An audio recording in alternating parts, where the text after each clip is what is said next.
All right, I'm going to jump us in because everyone's here and we started roughly on time, so I'm pretty psyched. Yeah. And I have a, possibly interesting intro. So, recap, Brewer discovered what happened to his mom in history at the end of last episode. The clerk was like, "Are you kidding? You want to look up, the last name Graysunder?" And of course, Caelynn and Brewer didn't really understand why. They followed this lineage. She was taken in by an apothecary and cared for, and then started helping around the apothecary's business. And when the apothecary became really successful and then passed away, they left it to Fenhold's Brewer's mother. And anyway, years later, they grew in power as well as wealth, and had generations upon generations that have served on the council. The most recent of which was Berneth Graysunder, who was the Grimston's Borith. There's no N there. Grimston's Borith, which is essentially the council's head, and died under mysterious circumstances a few years ago. Bum, bum, bum. Yeah. We had, I don't know, I'm racking my brain. I usually watch a little recap, but I got so excited about tonight that I didn't. So, I'm sorry, there's other stuff. I'm sure we'll jump into it here with the other characters. I just so focused on the very end. But I will go ahead and read our intro so we can get into things. Let's see.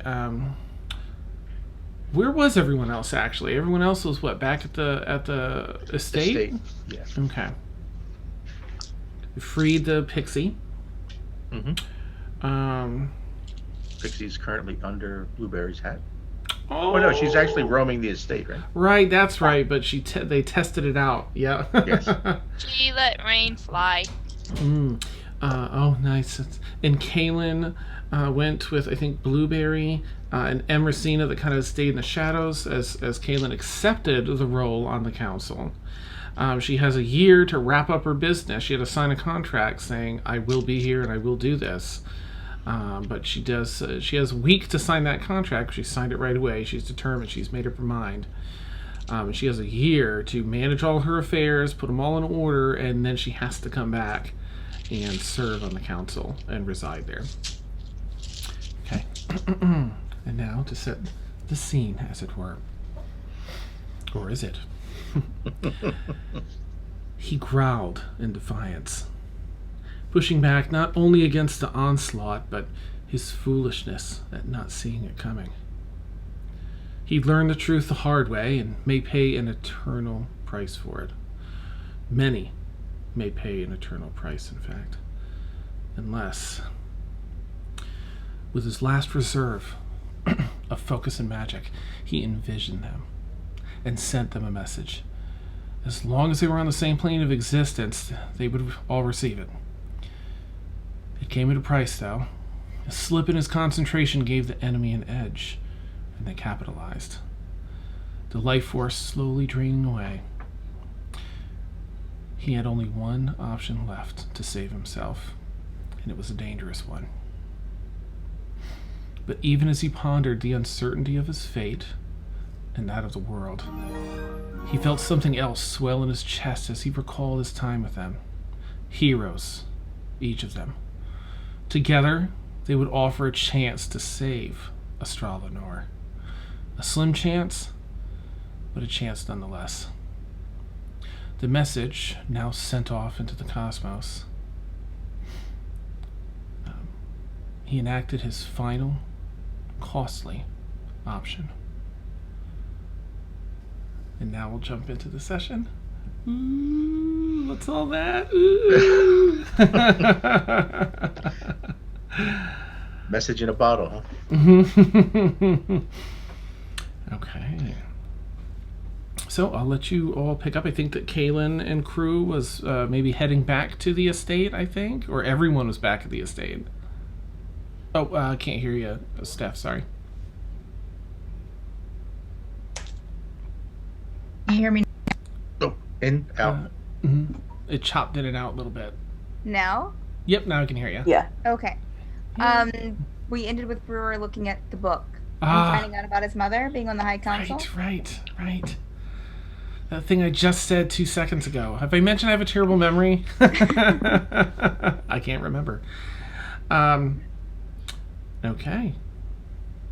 Oh, thank you, Mariah. It's tweet. Thank you very much. Oh, look at Bunny.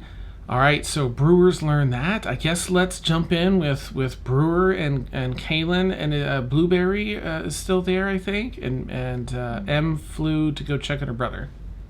If that sounds right. Cool. Yep. Yeah, Okay. kind of just took off. I'm actually going to pause because I really just want to appreciate, some of the costumes tonight, and I brought this up as an option like a day ago, so that's why not everyone. You're so last minute with everything. I know, I'm so bad. Sorry. So extra thanks. I know that was sort of a time constraint thing. So Caelynn, you are probably Caelynn, Steph. Yeah. Okay, my bad.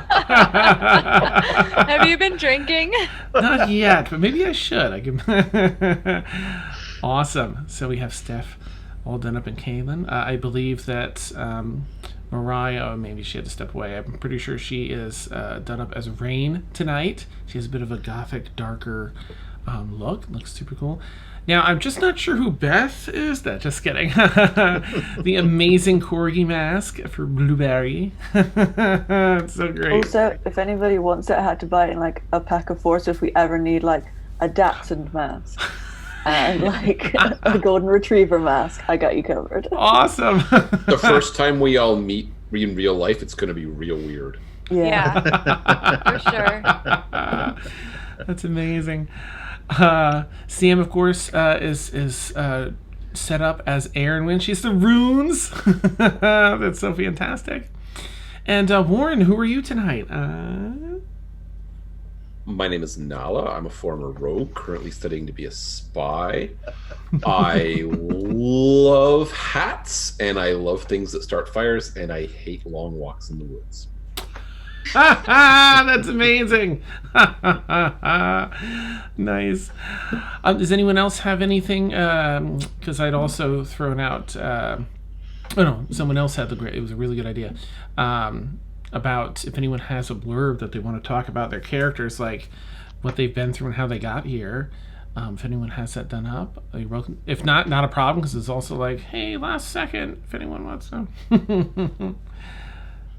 Nope, no one? Okay. I feel like most of our viewers have been here through most of it, so. Awesome. Okay, sorry.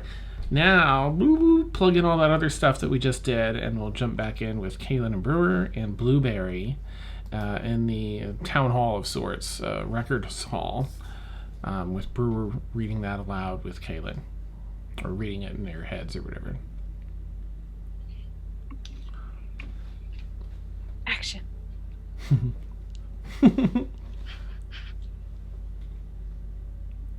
Oh, it's not picking up again. Sorry. You can just punch the mic. Yeah. Yeah, still. That's so weird. Okay. Oh, it came in and then cut out. Now? It's Yeah, like you're. super quiet. Have I mentioned that it's not really any sort of official stream unless we have some tech issues? 'Cause that's sort of our jam.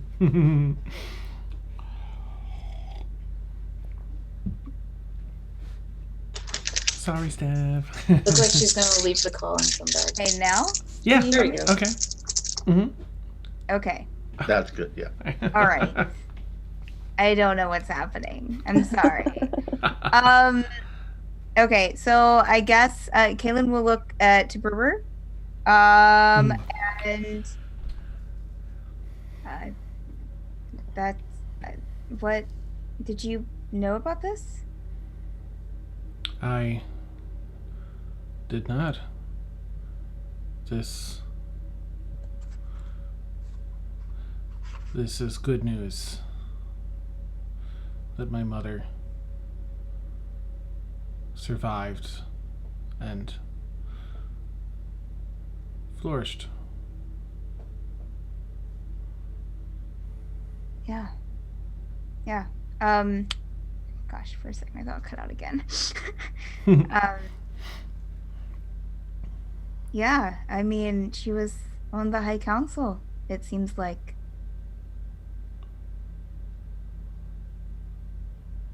Or she was the... What was she, Dan? She wasn't on the High Council. Well, no, yeah, she was in charge of the High Council, right? She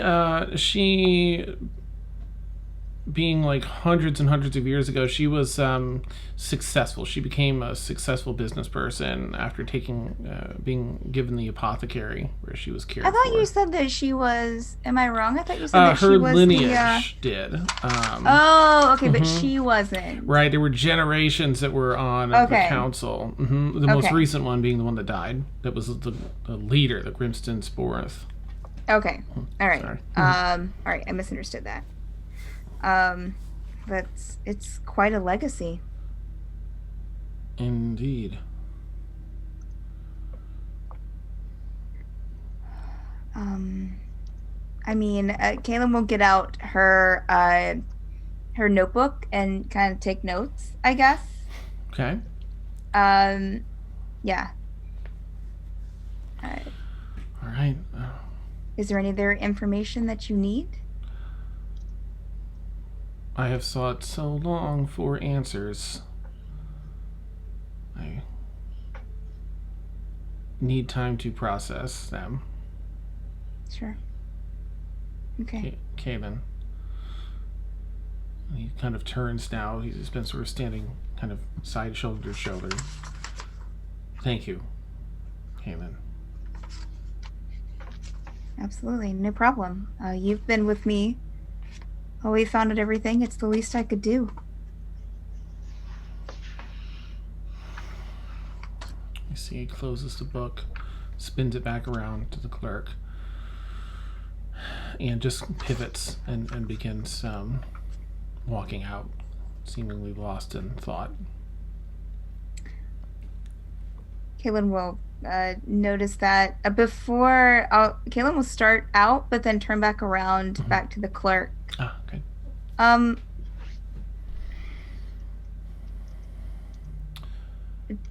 Can I? Never mind, and I'll leave. Okay. She still has a bit of a sass face on from like. Neat. Can I?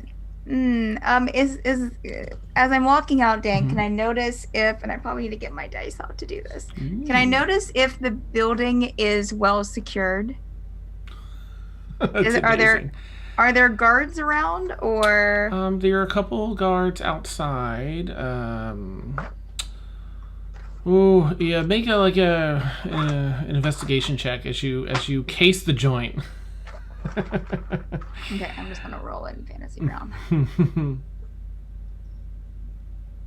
That is a 17. Okay. It's fairly well secured, but not impenetrable by any means. This isn't overdone. It's about what you would expect from a city hall or a records section. Probably not too many people looking to break in. It's really just a city in this isolated island, so it's just the citizens they have to contend with.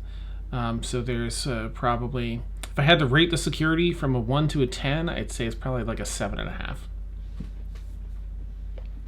Okay. All right. That's 2.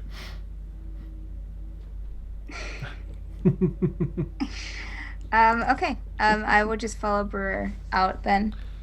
Okay. He's gonna just kind of make a beeline back to the estate. I mean, I probably noticed that Emrysina's not with us anymore. Right.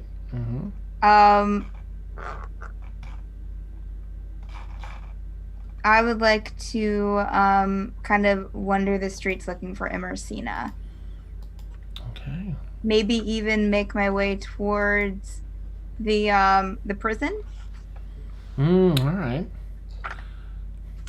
Em, unless you're trying to, be stealthy or anything like that, I imagine. I mean, you do stand out a fair bit with the wings and such. So, do you want to not be seen, or are you sort of?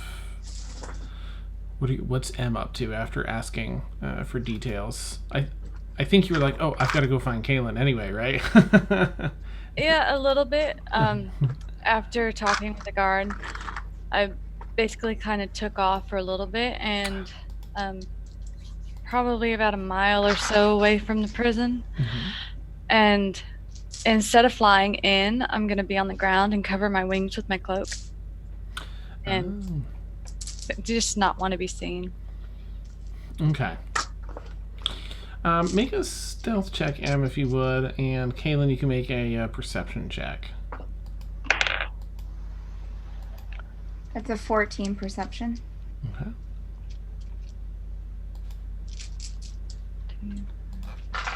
22. Oh. Yeah, so you look around, Caelynn, but you just don't spot her. She's got the cloak over her wings, and she's just being super stealthy. Okay. If I could put this over my big headphones. Nice. If she doesn't see her, probably after looking for like a half hour, I'll probably just start back to the estate. Okay. Oh, and can I mention that my pet is at she didn't come with us. Mm-hmm. She stayed where everybody else is at. Sorry, I can't talk right tonight. You're fine. It's been a long day at work. Oh.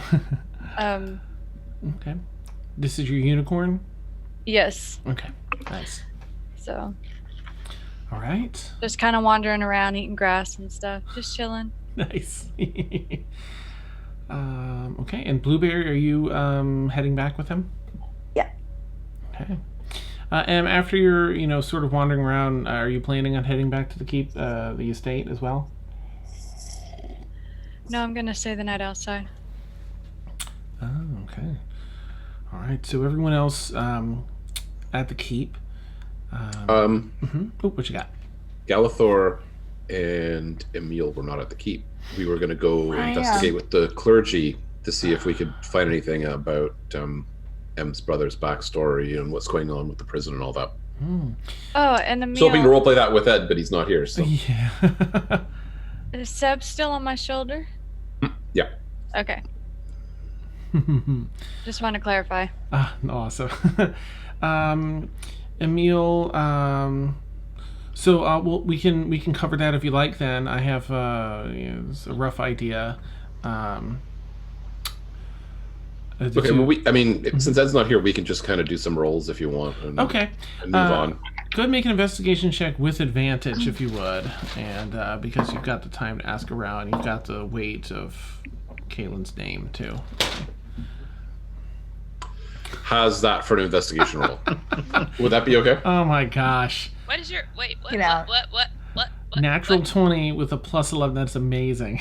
What the Oh. heck? Killed it. Yeah, I'm double spec'd in investigation. That's so fantastic. Well, you don't need the plus 11. You got the natural 20, so. Oh yeah, absolutely. In fact, let me go back to my notes. So you find, you ask around. There are a couple different churches here, different deities and such being worshipped. It's when you come across. Oops, wrong note. That's what's going on. It's when you come across the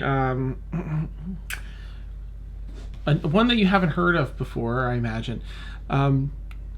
Roger. It's a dwarven deity of justice. And they share with you that the Rogers hold, the prison here, is run by paladins of the order. They are the wardens of the inmates. And they're in charge of the entire prison and its security. It's their mission. so that you do come across a small place of service, but they have a much larger one. They have one in almost every different floor except for the top one. And the prison itself, which I think was on the 3rd or 4th floor, Roger's Hold, is just completely run by these paladins. And that's the location where any prisoners would be held.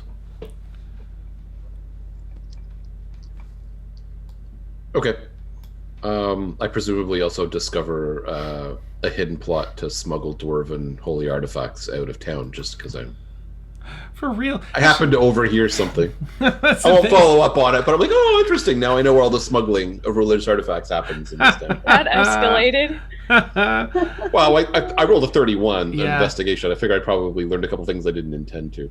Very true. Definitely. You know what? I've got to throw you. You're absolutely at 31. I think 30 is the godly level, or it's called something like that.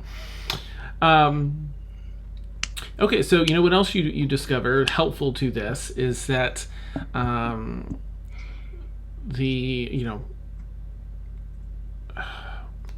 on, Dan, boop. The paladins here are not without some corruption, of course. Many serve faithfully. However, the prison, there are rumors of a secret section where people can be held without due justice, and that's their whole thing, is justice. So for the right price, or if it needs to be off the radar of the rest of the city, and the person behind most of that is what's his doofus there? Yeah, that's what we call him too. Yeah, Earth Grip. I just can't. I thought I wrote his name up here, but I guess not. Garten? Oh yeah. Thank you, yeah. Garten Earth Grip. Yep, is the one that runs this prison. You also heard of a. Gosh, what else can we throw in there?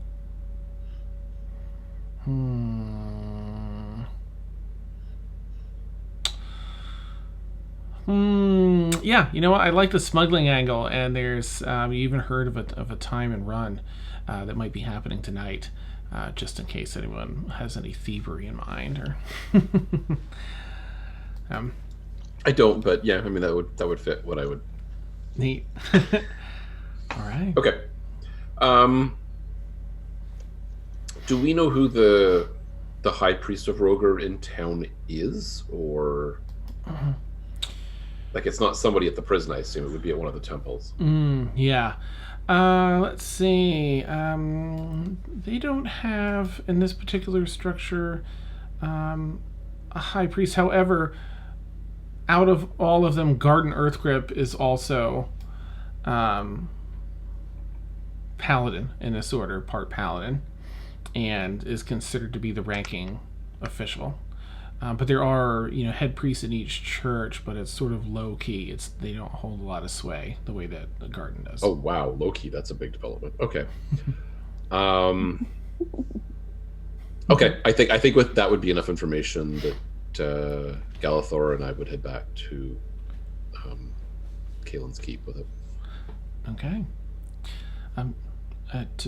Ultimately, as the day goes on, Caelynn and Blueberry and Brewer return to find, I think, Aeronwenn, Mort and Aeronwenn were down underneath studying runes and such. Yeah, me and Mort and Aeronwenn were Okay. Rain was there, flying. and That's we right. just figured out. Mort just figured out the signature in the artist's signature in the runes, Yes. Mm-hmm. and it was what's his face that the whole party had seen, except not Lennox. the three Yeah. of us. Yeah. Yep.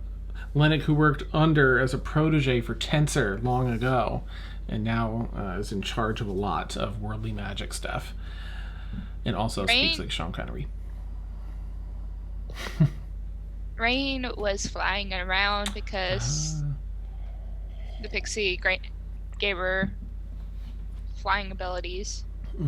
She casts fly, yeah. So you have like Like a minute. Yeah. And I think or like 10 I was or on the something. roof I was on the roof, and then I flew back down, and I think Rain would probably just want to go back downstairs where Mort and Aeronwenn is, Okay. but just explore the estate and then find somewhere comfy to just plop and sleep. All right. Nice. Emil and Galathor head back in later as well. Everyone having returned except M. However, her unicorn is still grazing outside. Any plant life they can find. All right. God. 4 steps. Is the unicorn Okay. visible when you're walking up to the estate? Would Caelynn see that as she's coming in? Is what I'm asking. Yeah. Okay. Mm-hmm. Okay. Oh, and like I would imagine, like the front foyer would have like benches for people to sit in. So Rain would just find herself them on themselves just sleeping, just waiting. Okay. All right. Caelynn, Blueberry, you approach. With Brewer, you see the unicorn grazing around the back corner, kind of clap, clap, clap, clap, clap, clap.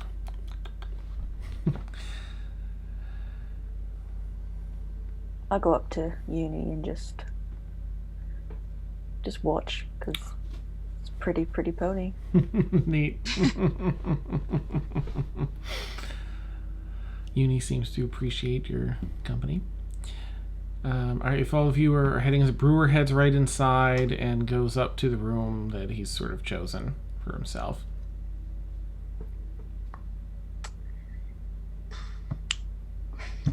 All right, Emil and Galathor arrive a little bit later.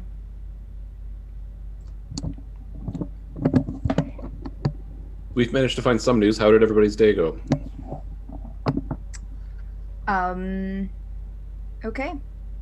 I guess. I'm just keeping an eye out for Emrysina.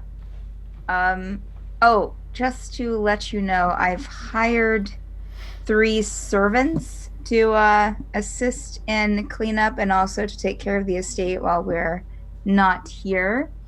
They should be arriving this evening, but I've already met them and approved them. So, You said 3? yes. So which one's the spy? There is no spy.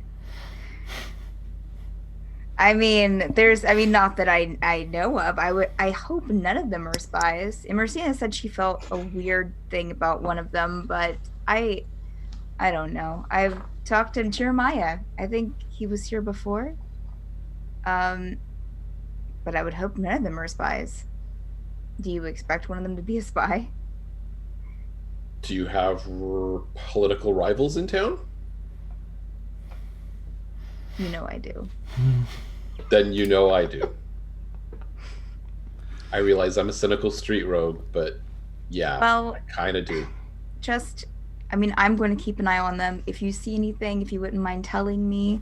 I just know that we need help, and I need someone to take care of the house while I'm gone. So we shall see. That means you don't plan on staying here, or?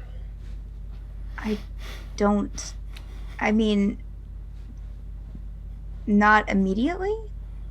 I have a year kind of furlough. Is that the right word? I have a year to come back. I said yes to the council position today. A lot has happened. I see. But I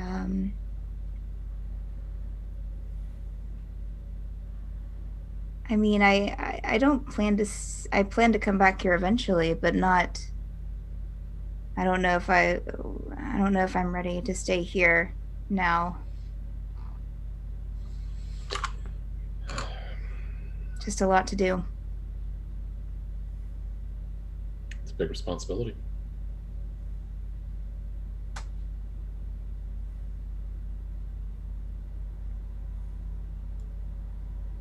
I know I can do it. It's a change. I think for me, I just have to make sure that I'm doing it for myself and not for other people. But then I kind of sometimes think we should do stuff for other people. Especially our dead parents.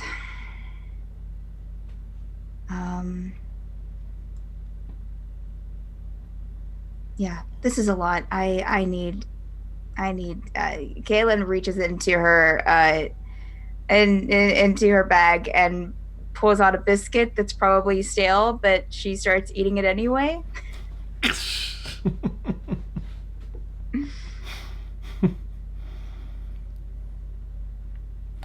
All right. Aeronwenn comes running up the stairs, just running, and scoots, like, freezes in front of Caelynn. Caelynn, do you have your library?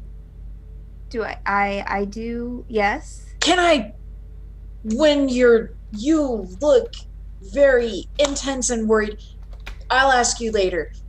Have you ever heard of a guy named Lennox? Lennox, right, Dan? Lennox. Lennox. Yes, Lennox. Look. She pulls out like a really big, massive sheet and just like, look. That's the guy who did the time runes in your basement. Lennox did the time rooms in the basement here in Bon Ladier. I would assume that Aeronwenn is just yelling. Yeah. Yeah. And like when Aeronwenn just starts yelling, Rain is just suddenly wakes up and just looks up what's going on. And then seeing what's happening, she just goes back to sleep. Nice. That's how did you find this out, Aeronwenn? Well, Mort's really smart. He knows a whole bunch of names that I have no idea. But we were able to see look, she kind of like spreads the parchment on the floor and says, look, see right here, there's his name written in the runes, and people do that, like you know how artists, painters, people like sign their work. That's what you do here. So, and that's his name. And Mort says he's this pretty big guy studied under Tensor. I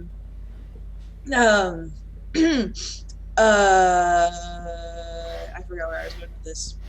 But do you know? Have you heard of this? I was just wanting to use your library to research. But like, if you're busy, you're doing things. I know you. Yeah, don't worry about it. I can definitely. I do need to meet. So maybe tonight. Okay. So, yeah, or tonight, or tomorrow, or next month. Maybe not that far. But we'll do it tonight. It's okay. Fine. You'll have to go tell Mort. And I go back downstairs. Running back. You actually leave the room that Galathor is in when you haven't seen him all day. Yep. Nice. Like we found. Oh! She runs over and gives him a hug, and then runs back up. as the conversation, Rain just hears Aeronwenn just continue to yell. She wakes up again. Not so much yelling as talking very loudly and excitedly.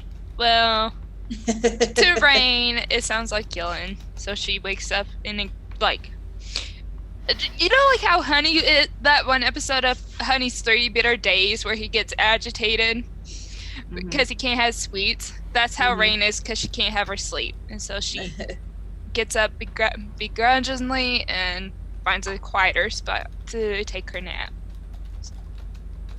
Right as Aeronwenn leaves.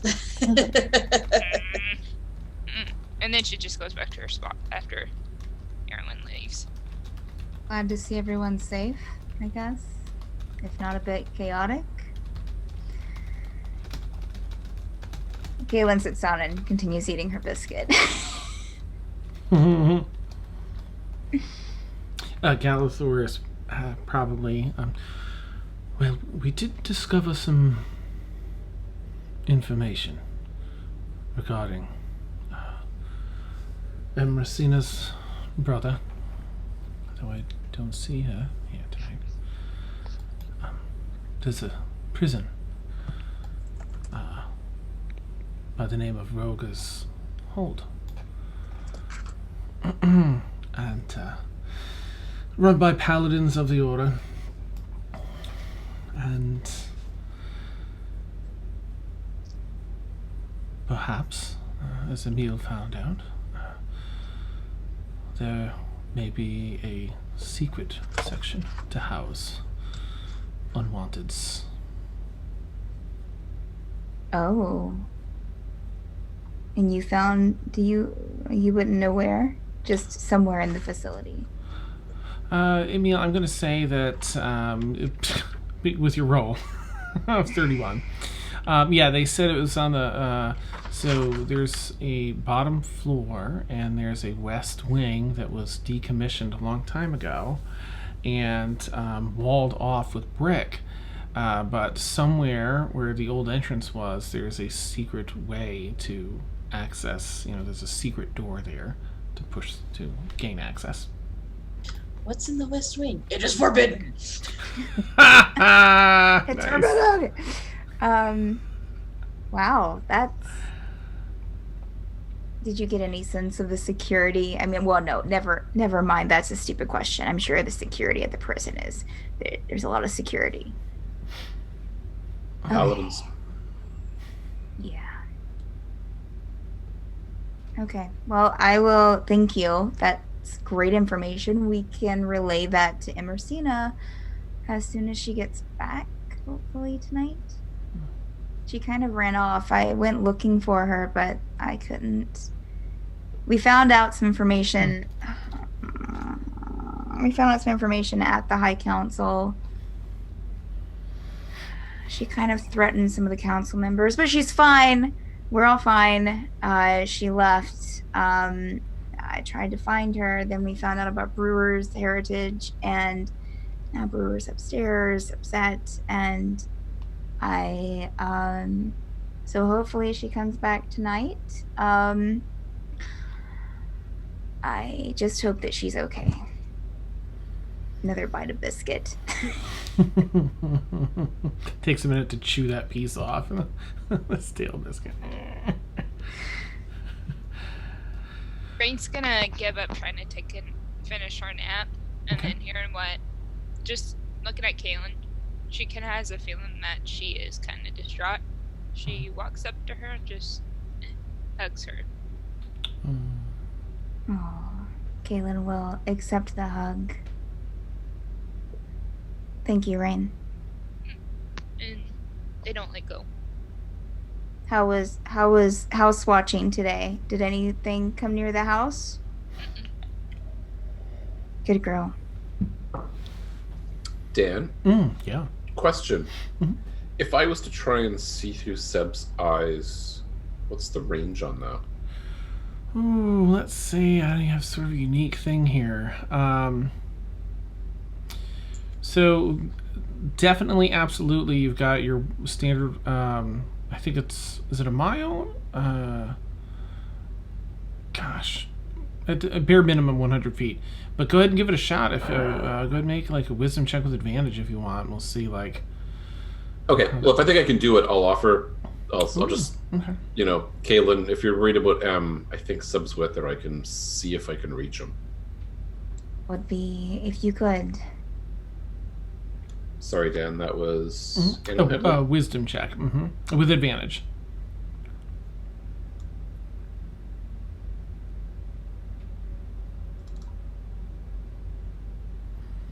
Okay, you do.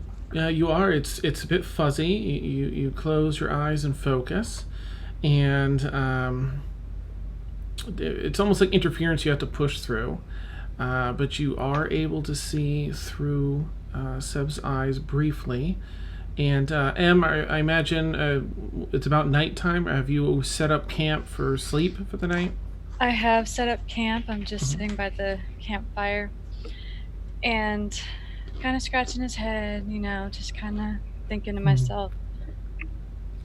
And I think I'm gonna kind of roleplay a little bit, Please. thinking out loud.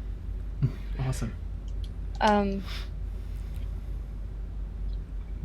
You find you can hear this roughly as well, Emil. What a day. God,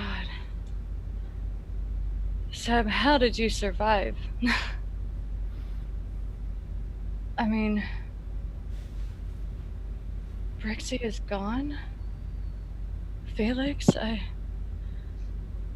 what happened?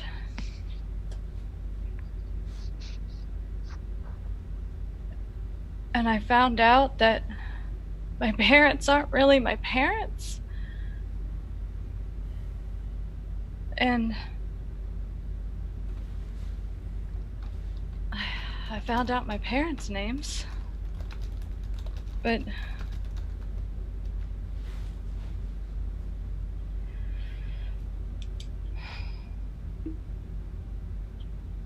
Sylviana, that was my mother.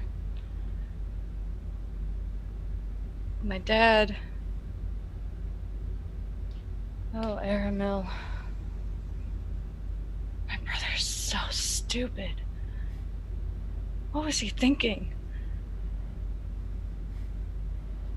Every day I think about why he left.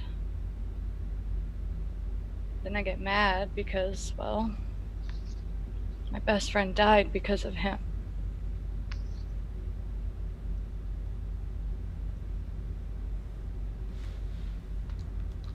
I don't know what to do.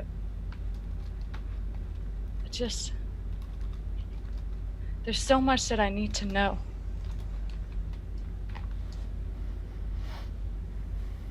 I don't know what to do, Seb. I came back and everything's different.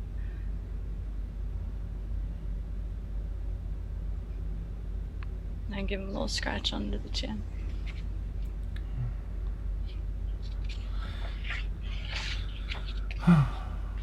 Awesome. Emil closes his eyes for a minute, tries to reach out to Seb, is able to get contact for a long minute. And when he comes back to the room and Caelynn, his eyes are glistening wet. He can't look Caelynn in the eye, but he mumbles, "She's fine. She's just camping outside for the night. She's fine." And Emil turns and kind of walks quickly away. Rain is gonna try to reach him. Okay. Rain can follow. One thing Emil's not I stealthing. mean- Emil's not stealthing yet, so Rain will try to just grapple him and just hug, seeing him cry. Rain doesn't understand why he's crying, so hug. Oh, It's go just- ahead. She knows hugs is all she knows how to do to comfort somebody. What I was going to say was that I forgot to mention that Em says out loud that she's scared. But she's never going to openly admit that to everybody else.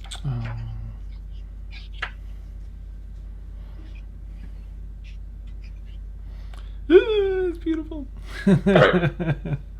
I don't know if Emil's gonna accept the hug, but yeah, Emil will crouch down, give Rain a hug, stand up, pat them on the head, look back at Caelynn, just not sure what to think, and then he'll head out. Okay. Caelynn and Blueberry are left at the table. Oh, sorry, I'm good. Oh, I'm not going to sleep all night. Oh, okay. I'm outside with Uni. Blueberry was outside with the unicorn. Oh, right, okay. Caelynn's by herself. Caelynn is left at the table. Caelynn's not Just by. All stale by bread. yourself, poor thing. Caelynn's not. Oh, Galathor's there, right? Galathor's there. Galathor's Oh, there, yeah. Galathor is there. Oh, poor Galathor. He's looking I always around forget about awkwardly, it. like,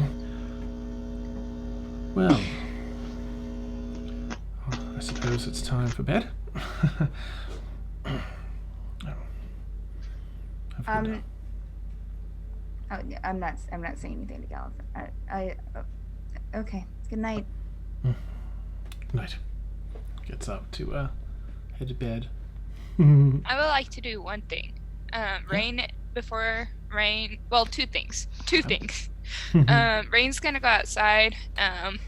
She's just gonna sit to see what she can see, like any spirits? Like Not like out in wandering this section. spirit. Yeah. Wandering spirits. Gotcha. Nothing That, here. like- There were several in the city, Okay. but nothing here. And they're just gonna sit outside for just like a minute. Is Blueberry out there, or has Blueberry come inside? Oh, Blueberry is out there wherever the unicorn is. Okay, right. Well, okay. Add in 3 things to my list. 1 was the spirits. 2 to find Blueberry. Okay. I'm gonna pull out a sausage. Clip that. Just kidding. Sorry. So, do I find Blueberry? Oh yeah, in fact, I think that you find Blueberry and Unicorn.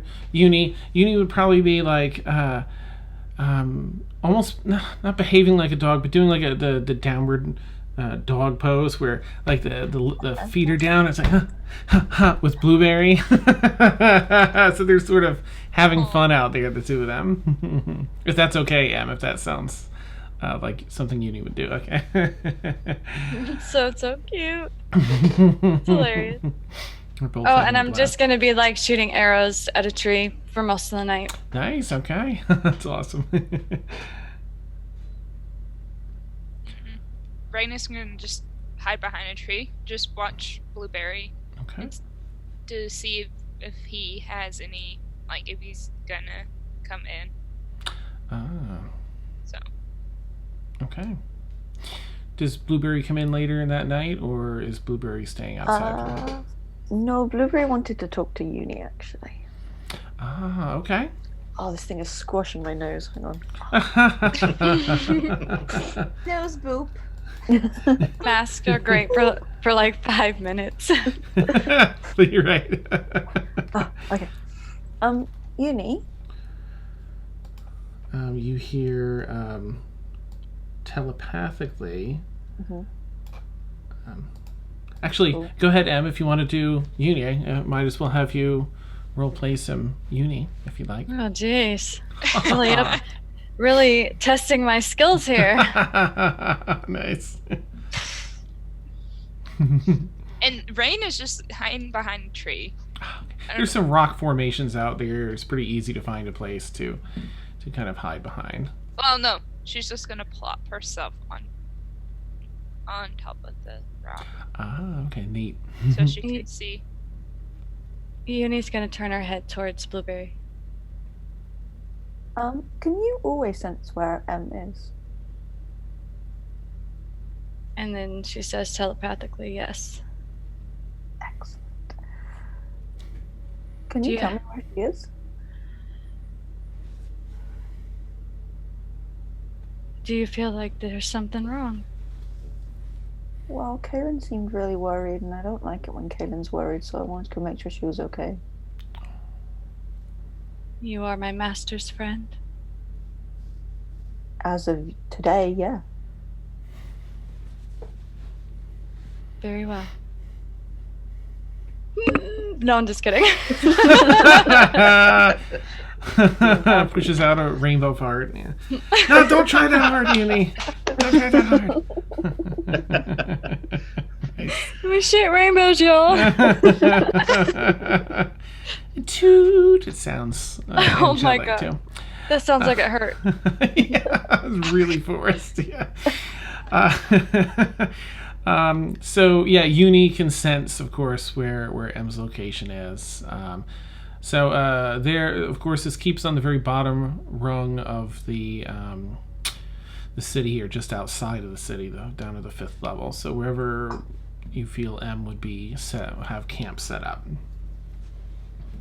And Brain is just gonna basically follow Blueberry to make sure he's okay. Okay. Okay, I'm gonna go find Emrysina. I'm Okay. gonna follow Blueberry. Blueberry, please make a survival check with advantage. Ooh, Is this still the middle of the night or is it the morning? This is nighttime. It's probably Early 11, like 11 o'clock. Okay. at night or Okay, something. so she's still shooting arrows into the tree. Ah, nice. So I if got you- a 16. okay, yep, you were able to follow the impression and directions that Uni shared with you, and Cool. you hear as you approach the arrows heading into striking a tree, one after Can I the try other. and be stealthy about it? Because I don't know what Oh. the city's like with dogs Right. wandering the street. Yeah. Go ahead and roll a stealth Well, check. I would assume. Well, since Rain was following Blueberry, I would assume by like half of the point that Blueberry would have noticed me. Okay. Are you trying to be stealthy, Rain, or no? Mm-mm. Okay. I'm just following. Just if he noticed me, oh, that's okay. Okay. If he doesn't, that's okay too. So. You don't. No one seems to spot or pay any extra attention to you, Blueberry, as you navigate through. About Do I 2/3 see of the Rain? way, yeah, you spot Rain, following you. The bunny gives it away. The giant stuffed bunny. I turn around and just wander over there. What are you doing? Following you, and I Why? give him a sausage. I wanted to give you this. You can put it on the ground. I'll take it from there. You're a tough puppy. Yes, I am. Do you put it on the ground? Yeah, I do. Okay, I'll eat it. And I go, thanks, and I'll just wait and see what you do. Just stare at you. Waiting for you to do what you. I'm gonna start walking away, but like walking backwards so I can always. I'm just gonna do one more roll because that's I so just- cool. Yeah. Okay. I just follow you. I just inch wherever you. Okay. The minute you start following me, I stop again. I stop. You need to go back to the house. I would, but I'm really bad with direction. Well, then stay here, and I will get you on my way back.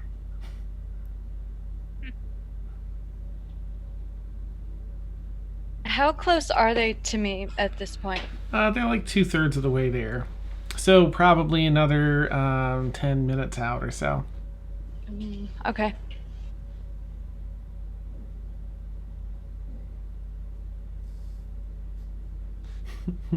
How does Rain respond to that when once Blueberry's like, you need to go back to the estate, or wait here until I come back? Rain is just gonna continue following Blueberry. Like every inch Blueberry takes, Rain takes.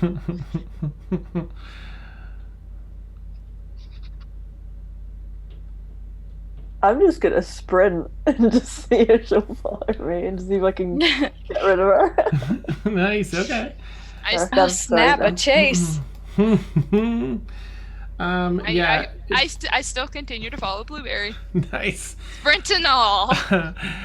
Rain, make a survival check with disadvantage. Blueberry has quite a bit of speed on you.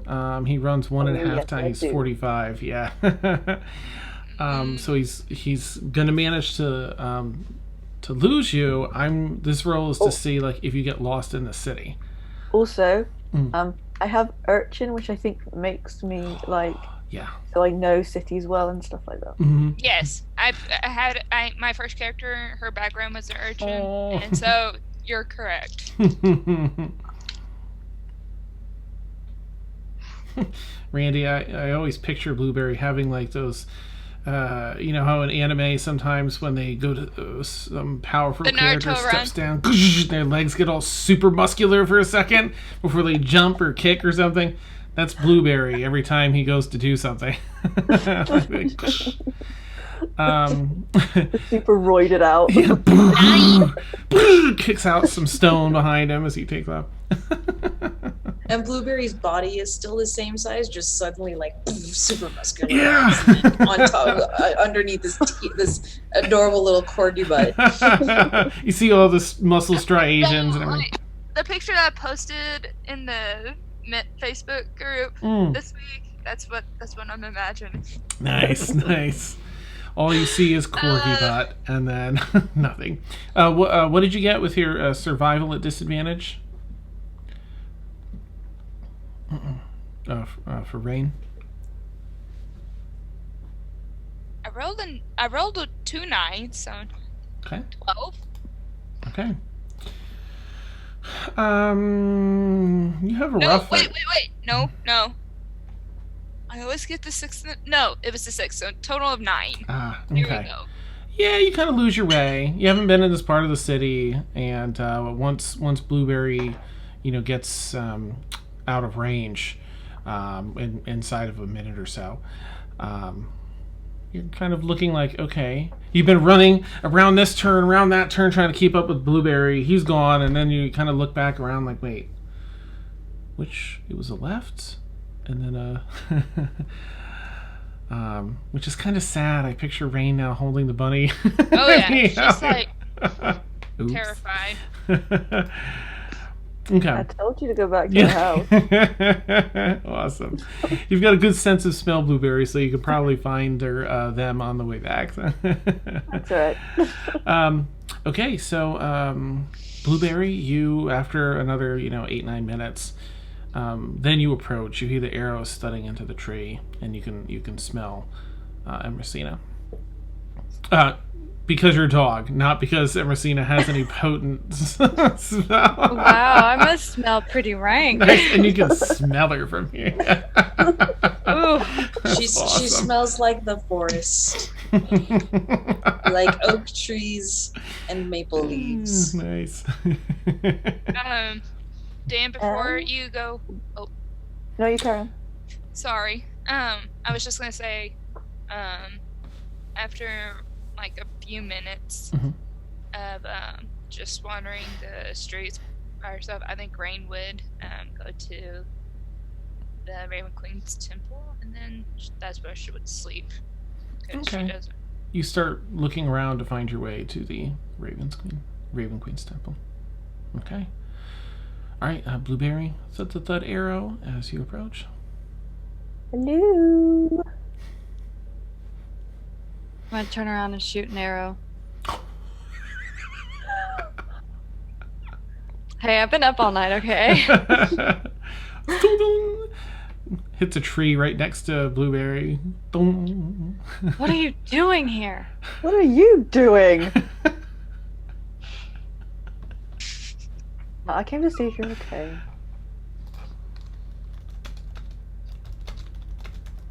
Are you okay?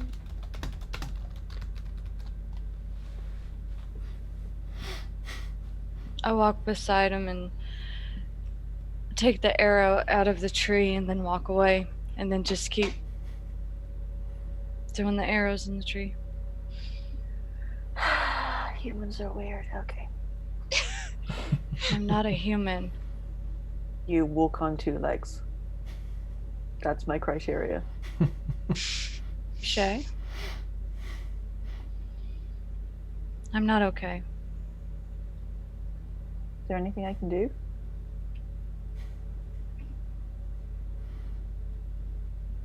I need help. I need help getting my brother out of the prison. But I don't know how to ask. And some of these people in our group, I've been with them for such a long time. And then I left, and now everything's changed. How do I ask that of people? Of anyone?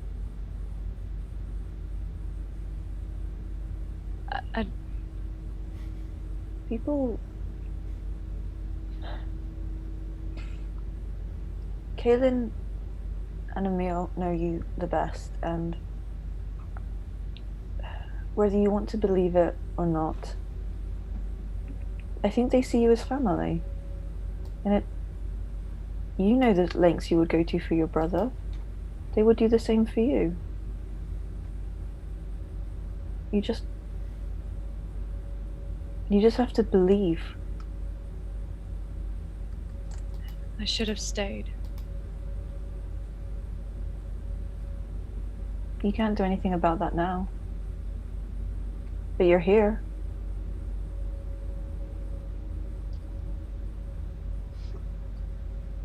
can you take Seb to the keep? Who While is we're at- Seb? Oh, the Yeah. got it. It's on Yeah, my shoulder okay. still. Bird. Gonna hitch a ride. Oh, and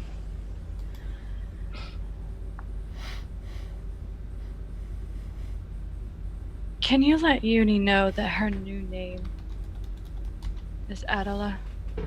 Adler. Yeah. Adler. Got it. Are you coming back to the keep? I don't know.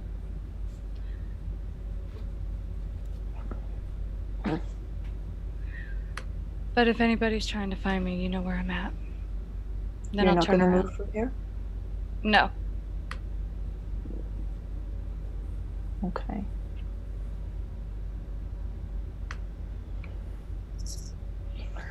Oh, on an unrelated note, just so I can get your opinion on something. Could a child survive in the city on their own?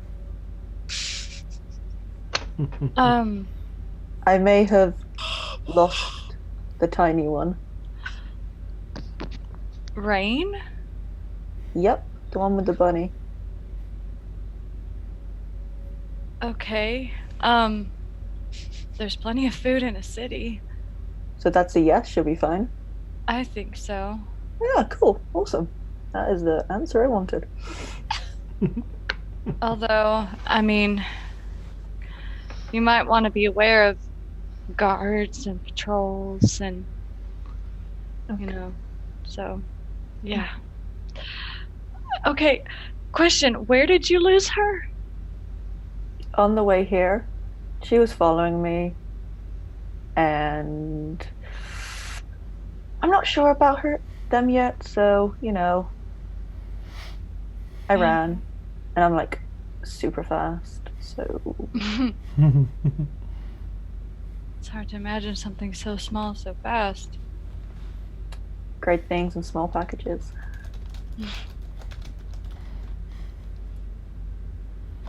Okay, look. I'll help you look for her, Okay, but then I'm coming back. deal. Deal. I Deal. tossed you some food.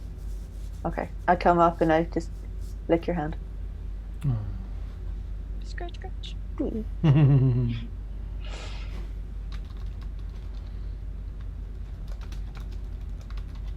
you want to still shoot arrows at a tree? Do you want to go now? Like you got that out your system? Or... Yeah, I've been up all night, so I'm good. So, yeah. Let's go now. Let's go find a child. Yeah. Why can't people take care of their own kids? I know. I mean, by the time I was Where 8 did weeks she old, my even mum didn't come even need to from? look after me anymore. That's basic. See, animals are so easy. Yeah. They're just. Yeah. I feel loved. Thanks, guys. Awesome. I mean, I could walk by like 4 weeks, so, you know. Awesome. I like how many things turned into a competition for Blueberry.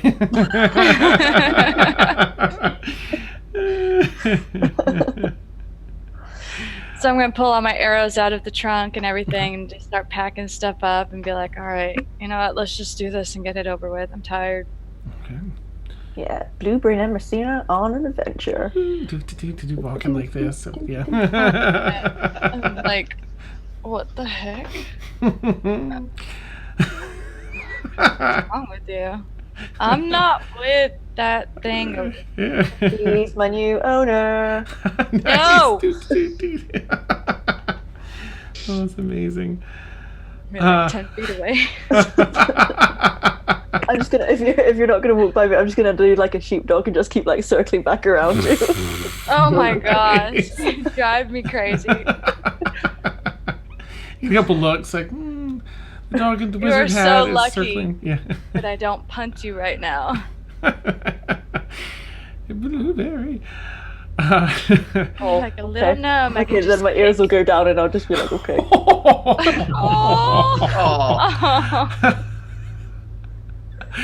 No. Things are cute because it's a survival factor.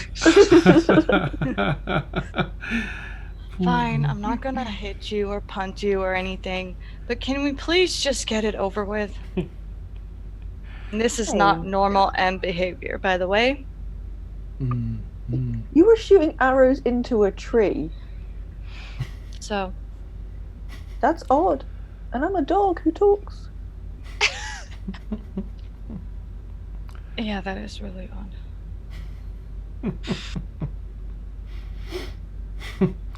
Awesome. By the way, where are you from? If I That may is a ask. great question. You know what? Hang on, this is completely out of character. Hang on. Do I know where I'm from? I don't ever think I knew. No, I don't know where I'm from. I just, had some stuff happen, and then I found the group, and they gave me sausages, so I couldn't leave after that. So. Wait, so the only reason you're here is because you get sausages? I mean, originally. Now, I'd kill an entire village for them, so, yeah.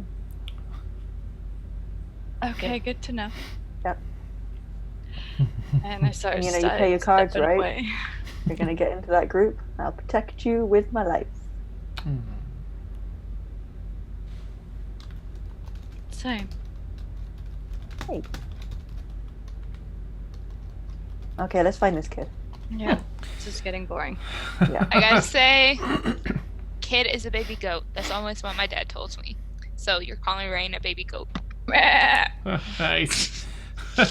But both are messy and they both scream for no reason. Oh, that is so true. They'll eat anything, yeah. Yeah. And they poop on the carpet. No, just kidding. Yeah,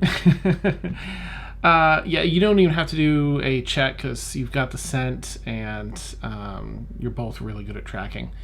I will say that as you're approaching, you find a couple of guards have stopped Rain, and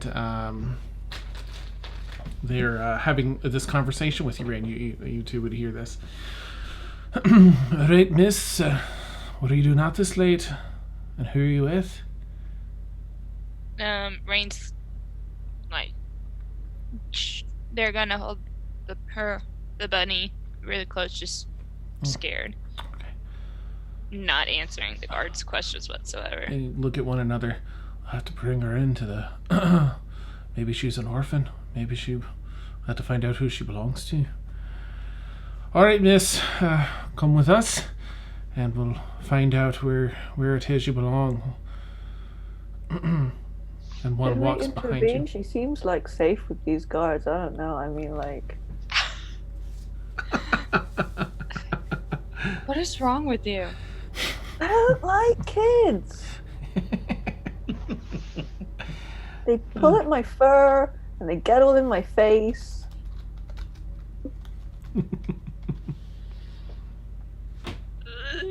Oh my god. Okay. Oh, you know what? Fine. If it's too much effort for you, go back to shooting your tree. Do your lone wolf situation. I will find the child. Take her back to Caelynn. Don't you look at I me know like what that. you're doing. So what? What am I doing?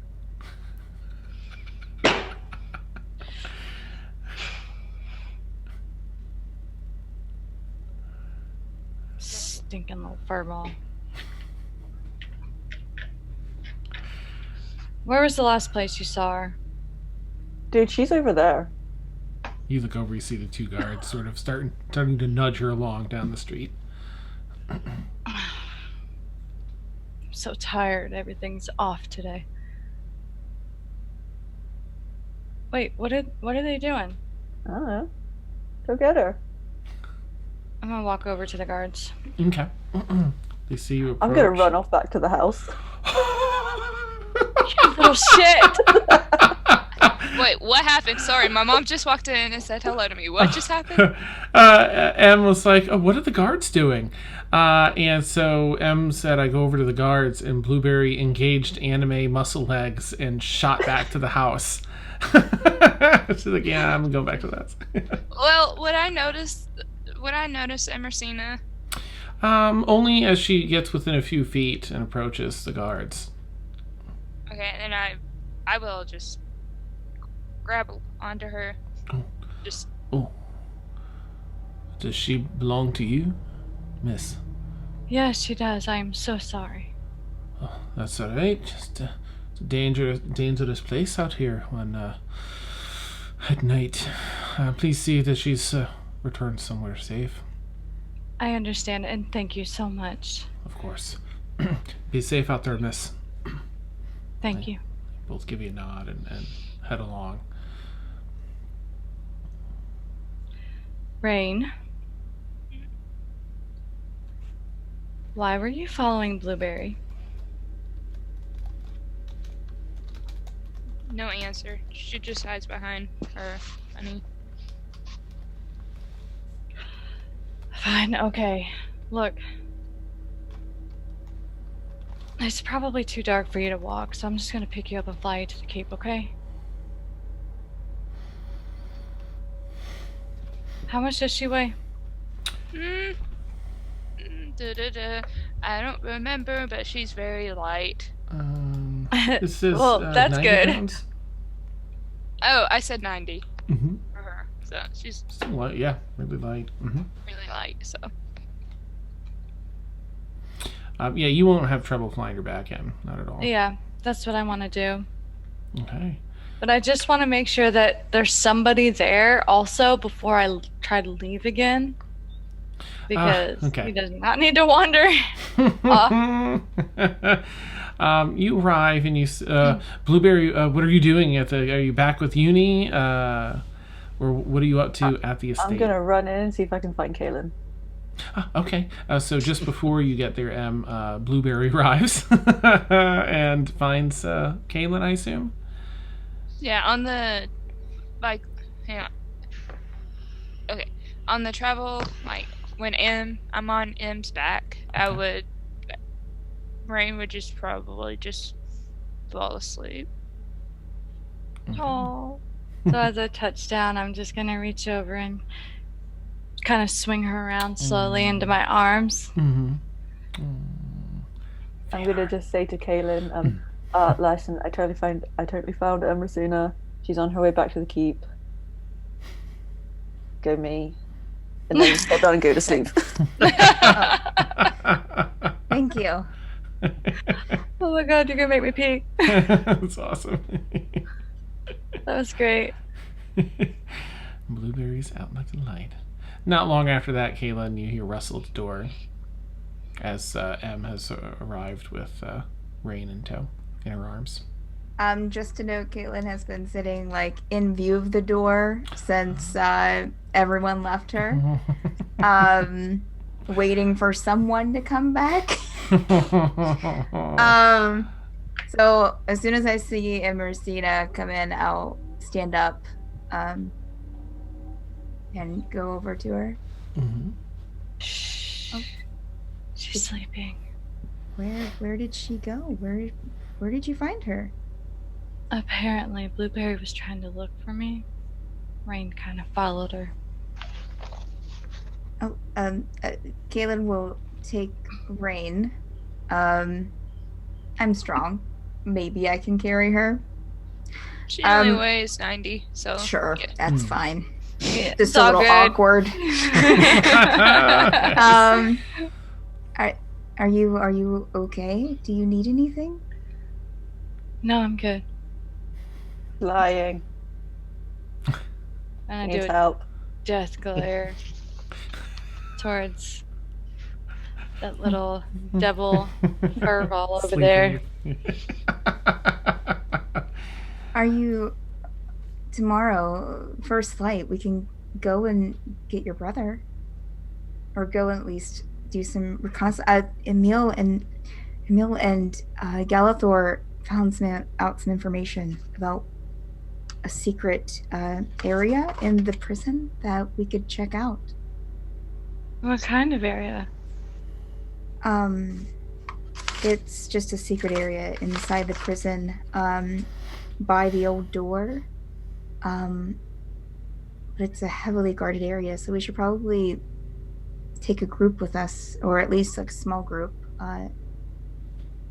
do some reconnaissance work. Yeah, we can do that tomorrow. You're not trying to do it now, are you? Because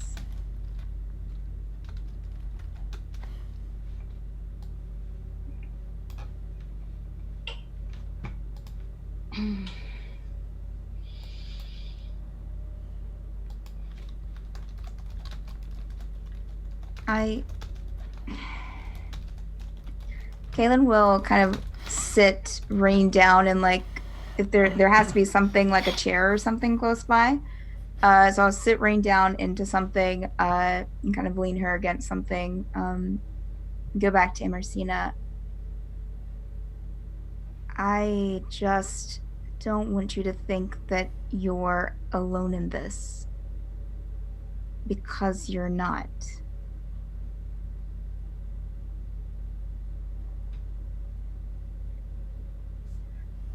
I should have stayed. You should have stayed where? Here with you guys. Oh. You did what you had to do. You did what you felt like you had to do at the time. If that was best for you then, I mean, we're here today.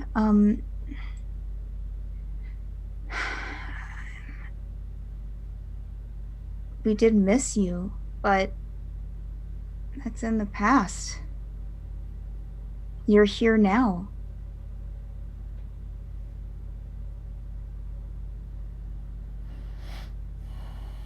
If I ask for your help, I'm forever indebted to you.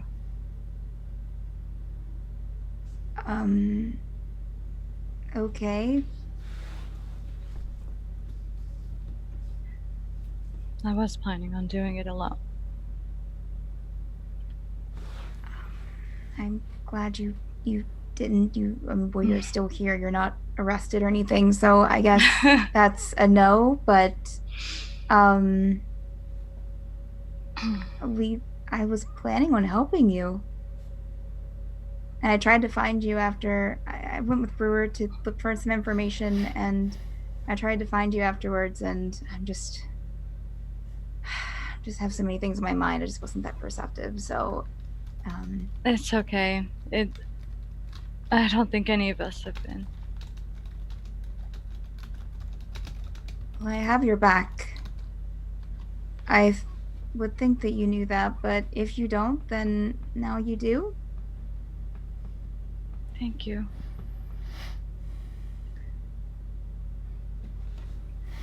Where are the others? Do you know where is everybody? That's what I ask myself a lot these days. Emil's, I think Emil might be up in his room. Brewer's up in his room. Blueberry's asleep. Galathor went to bed. Aeronwenn and Mortimer are downstairs, I think, looking at time runes, or maybe they've already went to bed. I have a hard time keeping track of people anymore. Same. Do you mind if I go upstairs to talk to Emil? No, absolutely. You have Emrysina. You guys know this house, have as much in this house as I do. Well, I mean, that's not really true, but you can go anywhere. You can do, go. Okay. I give her a big hug. Caelynn returns the hug. Then I turn around and walk up the stairs. But then I give more death glares to Blueberry. Nice. I don't see, but I totally see, and I'm just like, Nice. Through that whole entire the conversation between Em and Caelynn, Rain would just be like half asleep, half awake, like sleepwalking, and then she would have gotten up in the middle of the conversation, and then just walk upstairs to find an empty room and just collapse in bed. Oh, I mean, as you two are talking, she just kind of walks out behind where the two of you are. You catch her leaving. Em, as you're heading upstairs, you go up the stairs and you start heading down a hallway, and Galathor bumps into you. Oh, I'm so sorry. I'm just up in the night. I apologize. Oh, my fault. I have to find the bathroom for my bio break. And kind of shuffles past. Can we do one thing? Can we do one thing? Oh, please, Mort. Yeah, because you've been chilling in the basement, man. Go for it. Yeah, when Aeronwenn comes back down from upstairs, Mort was scribbling something in a notepad and sees her and like crumbles it up and throws it in the corner. He says, "Don't look at that. That's nonsense." And just now all I want to do is look at it. Oh. So he embarrassedly, all right, well, it's just don't pay attention. Okay. What's going on, Mort? I was just thinking to myself, as you get when you get cramming all night on something, your mind starts to wander, and then Aeronwenn opens it up, and she's just gonna kind of like, as he's talking, she's gonna kind of like inch over to it and Nice. And it says, "Late night cram food session ideas." I approve of this, Mort. This is fantastic. It says dough, question mark, square, round, some sort of sauce, I don't know, the question mark, vegetables, no, scratched out furiously. Lettuce, scratched out furiously. You know what would be really good? What's that? Some like cheese or bacon. Maybe both. I don't know. That sounds silly. I mean, nobody's ever going to enjoy that stuff. I don't know. That's crazy. Okay. Come, you know what? Because you said your brain is mush. We take a break. We go up to the kitchen and we experiment. Because I got rid of the kitchen right now. Oh, that's true. And we haven't eaten all day, so let's do that. Yeah. So we go up to our bio break. That's amazing. Drink again for in-character bio break. Awesome. All right. Well, for anyone who doesn't know, we take an 8 to 10 minute bio break, and then we'll be back. If you have any questions for us, chat, feel free to put them in now, and when we gradually come back, file back in from break, we can answer them. Oh, players' questions, things like that, speaking of bio, I'm going to explain a little bit more about Rain's bio. Okay, I'm going to make some coffee. Before. Coffee. Ooh.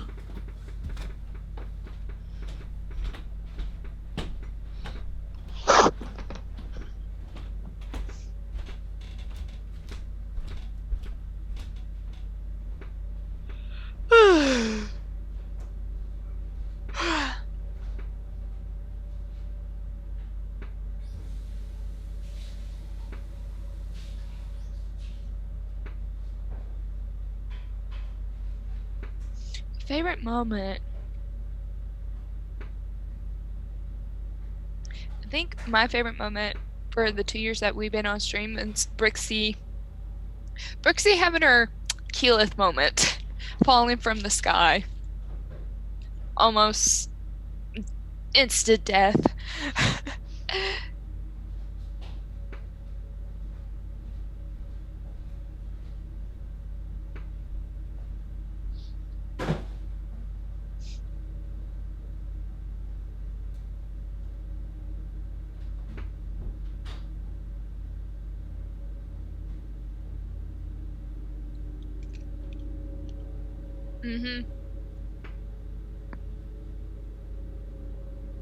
Brixie went to the bar. Oh gosh. I mean, there's been so many good Brixie moments. I miss playing Brixie sometimes.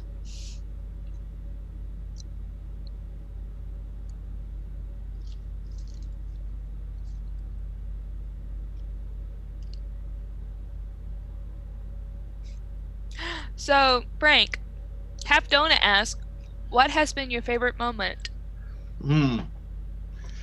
Oh, God. my favorite moment as Brixie is Brixie had her Keyleth moment.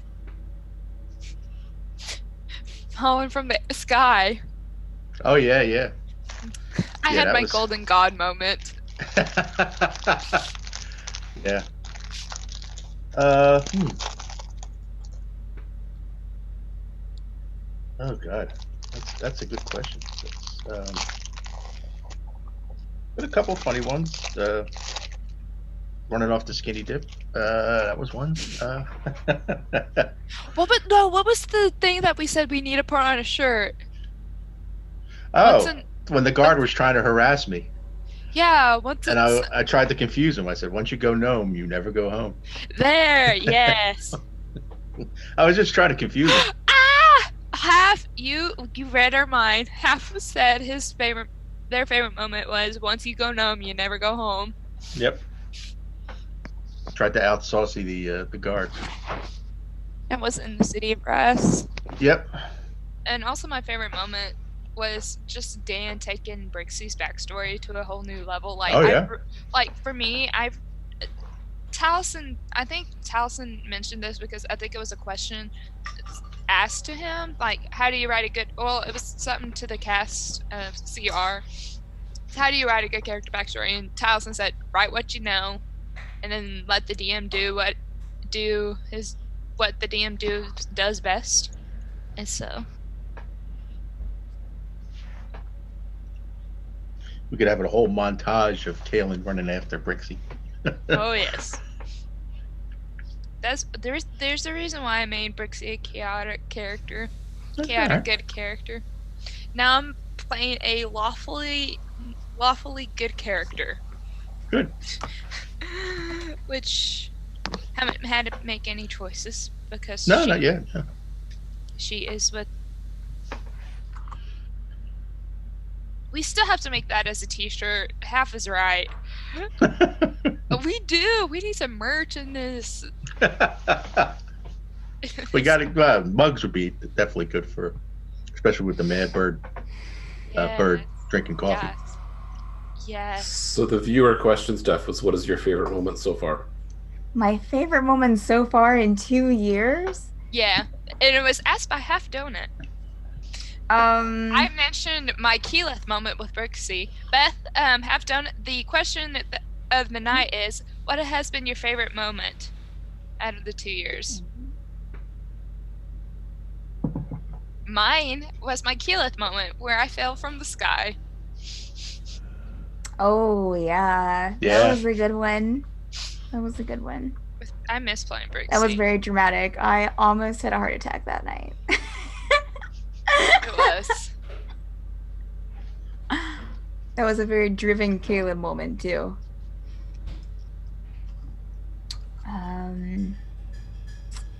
Oh, yeah. I think Beth's going through all the sausage moments, trying to figure out which one. I think my favorite moment was just now the interaction between Rain and Blueberry, right there. That was pretty good. Rain will win Blueberry over, no matter how hard they try. Oh, and just to let you guys know, if you use she, like the pronouns for Rain are she, they. So if you catch me saying both, I don't really mind if you guys say both. So. And if you guys catch on, it would just have to be in, like, the mood that I'm in. Like, I would use she most of the night. Like, I'm using she most of the night because... Yikes. Dan, Half Donut says, what has been your favorite moment? I don't actually need this thing all the way down. I think my favorite moment was probably just, like, our first episode. The first episode? The first episode when Felix tried to trip Astrid? No, he did trip Astrid. Yeah. Did he succeed? I thought he failed. He did. He succeeded. Okay. He did succeed. Yeah, I think that was my favorite, just because, like, I don't know, like, I was so nervous about, like, coming in and starting, and then literally, like, within 10 minutes, I was like, oh my god, this is so cool. Aww. Yeah. I've played D&D before Dan asked me to join. Like, I had a Tuesday critter group that we actually met through the Critical Role, like the Critical Role channel on the Geek and Sundry channel. And I've been playing with them for a couple of years, and so I was comfortable role playing, but it's just like live stream that made me so nervous. So Beth, I understand the nervousness when I came in with Brixie, because I'm bad at describing characters and like, so, yeah. I gotta say, I always forget that like it's being broadcasted, because I think it would like, if I focus on that, it'd make me really nervous. But in my head, like, no one else is seeing this. Like, this is just us. For sure. Trying to stay in the moment. Yeah. Well, you all do that expertly. Yeah. And I'm always like, what? What's happening? And Beth have Donut's favorite blueberry moment if he could talk in a new area, and Aeronwenn isn't so sure. So Blueberry is like, so that's a maybe. Oh, and then we need to get, and we mentioned once you go numb, you never go home. Yeah, right. Awesome. We still need to make that as something. We need to make that as a shirt. We need to make that as a mug. And what is my computer doing? Nice. Oh, half donut. That was a really good Emil moment, wasn't it? Awesome. Do any of you, anyone else? Does anyone else have like a favorite moment of theirs from? How about you, Frank? What's yours? What's your favorite Mort moment or moment in general? Well, she'd asked. I said when I went skinny dipping. Yes! Awesome. After a week-long exodus in brass. Yes. This is so great. Dagger. Yes. Beth, I want to know where you got that from. I got it from Etsy. Like, it was just like a downloadable thing. So I printed it and then put it on some like cereal packaging. Yes. Oh, nice. And then I didn't have any strings, so this is just a giant shoelace. Perfect. Nice. I love improvise. Yeah, I like have black shirts. I need to get I really want to like cosplay, like do TikToks as Rain, but I need to get like a gothic Lolita dress, but that is not over the top expensive because I sent a picture to, well, kind of what Laura had on during the live show at Gen Con this year. That's what I mentioned, Rain. But yeah. Okay. Nice. Yeah. So anybody else have an answer for their question yet? Sam, the question was asked by Half Donut, and the question is, what has been your favorite moment so far? Oh. And it's not the Beholder. Being turned to dust? Not gonna go with that one. Probably, like, for my own characters. Characters. You have to pick like three. I still really enjoy thinking about the duel between Ormia and, oh my gosh, what's his face? Malos? No, not Malos. Oh my gosh, Davros? There was no Davros. duel there. There was no butchered. duel between Ormia and Malos. Yeah, no, he just kind of, Yeah. Malos just kind of pounded her into the cart, but Davros, yeah, I imagined That's like, when you met Brixie. yeah, I imagined like you know the dueling scene from Princess Bride. Yes, it's like we kept rolling misses, but I didn't see it as misses. It was like we're just too good. We just keep blocking each other. Yes. So I was like, I think about that a lot, and I go, oh, because a level 12 swashbuckler. And that's when Felix died, and then yeah. Is that his first time dying? Yeah, his first time dying, and then he got petrified. Yeah.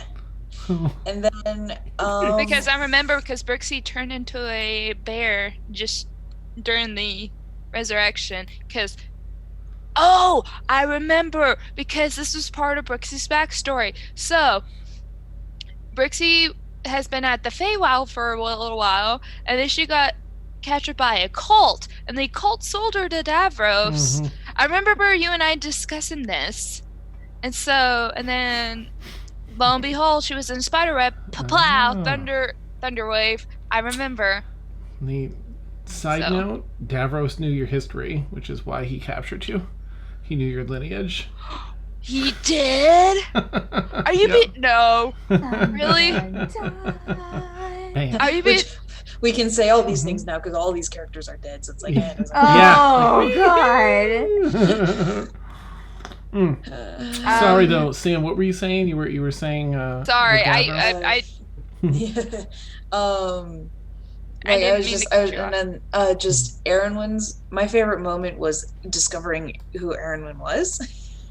Because like she first, when you guys first met her, she woke up and then she was a little bit different, and then I don't remember who it was, but someone said after all that time in prison she might be a little bit crazy, and I was like, that's that's the character right there, she's insane. So I don't remember who said that, but whoever did, thank you. Awesome. All right, so Mort and M's way.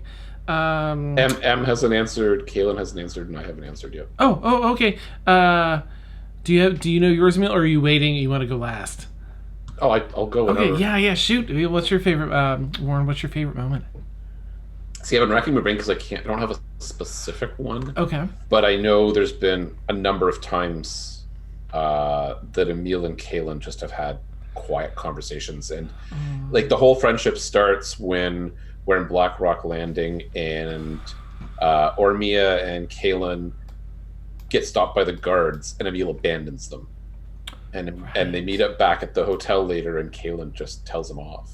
That's right. And Emil, and I think we had a conversation after that, and we started having these conversations time to time, and that was kind of the development of the friendship, and that was kind of the first time Emil was, oh, maybe I shouldn't be running away every time people I'm with get in trouble. Maybe that's not the right way to do it. So awesome. I think it's not really a specific moment, but I know at one point I broke into Caelynn's room to talk to her because it was something I was upset about. So that is so great.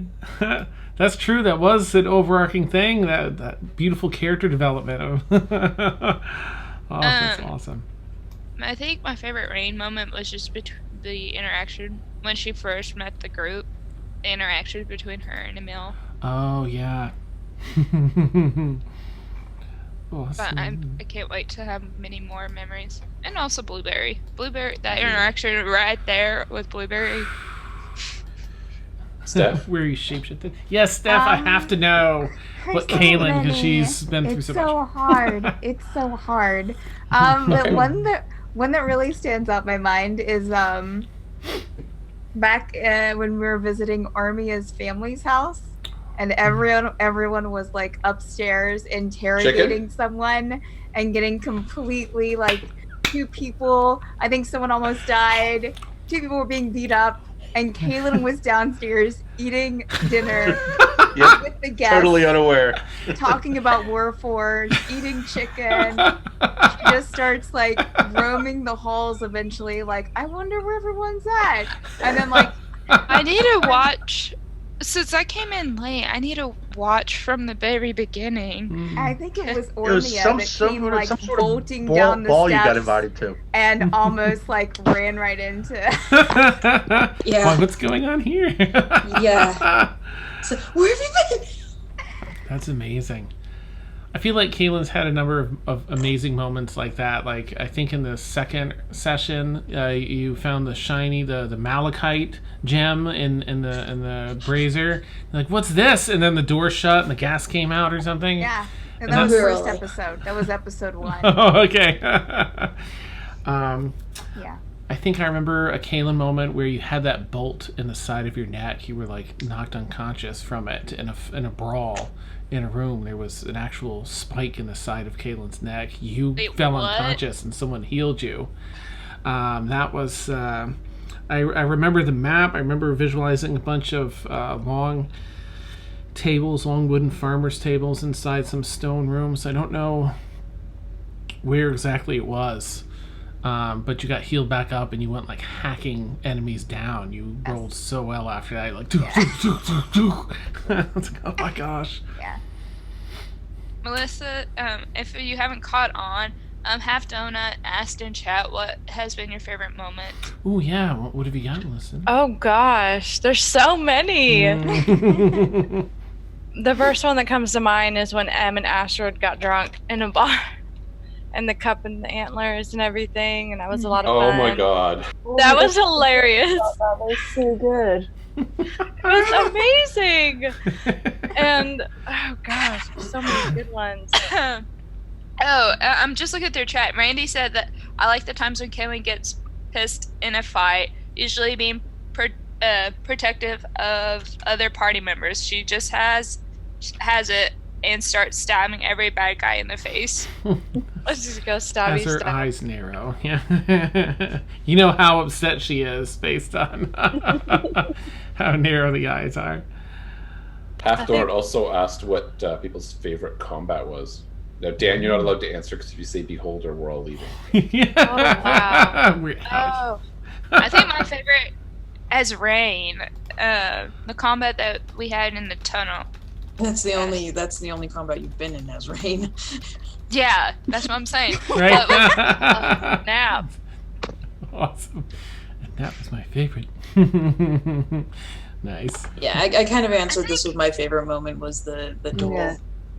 Because then he challenged her to the duel too, and she was like, "Okay, bring it." I think So fun, so good.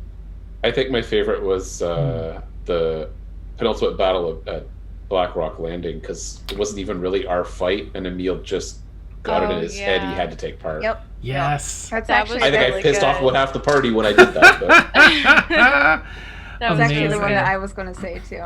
Oh, nice. And then all shit hit the fan after that. I do love how that was like this apex of that character development, you know, from like to of the kind of meme action. Well, thanks, Donut. Yeah. Says I'm gonna play D&D someday. This channel is part of the inspiration too. Aww. Aww. So hey, if we can inspire someone to play D&D, then We awesome. can all go home. Right. This No, we can't. We stream gotta is still over. keep playing. We're doing something we ain't right. done yet. We've done our job. Yeah, I think my favorite combat. Well, another favorite moment it comes to mind is the relationship that Brooksy and Emil was developing. Yeah.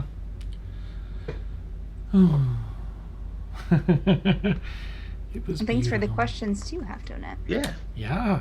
Yeah, it gives us something to think about. I'm really loving and enjoying the parts that I really enjoy is the small little role play parts, Yeah. and especially when it's like a full episode of just role playing and stuff, and like little moments between Caelynn and Emil, or this and that person, and it's really cool watching and seeing all of the characters develop in their own ways. Nice. Yeah. It's awesome.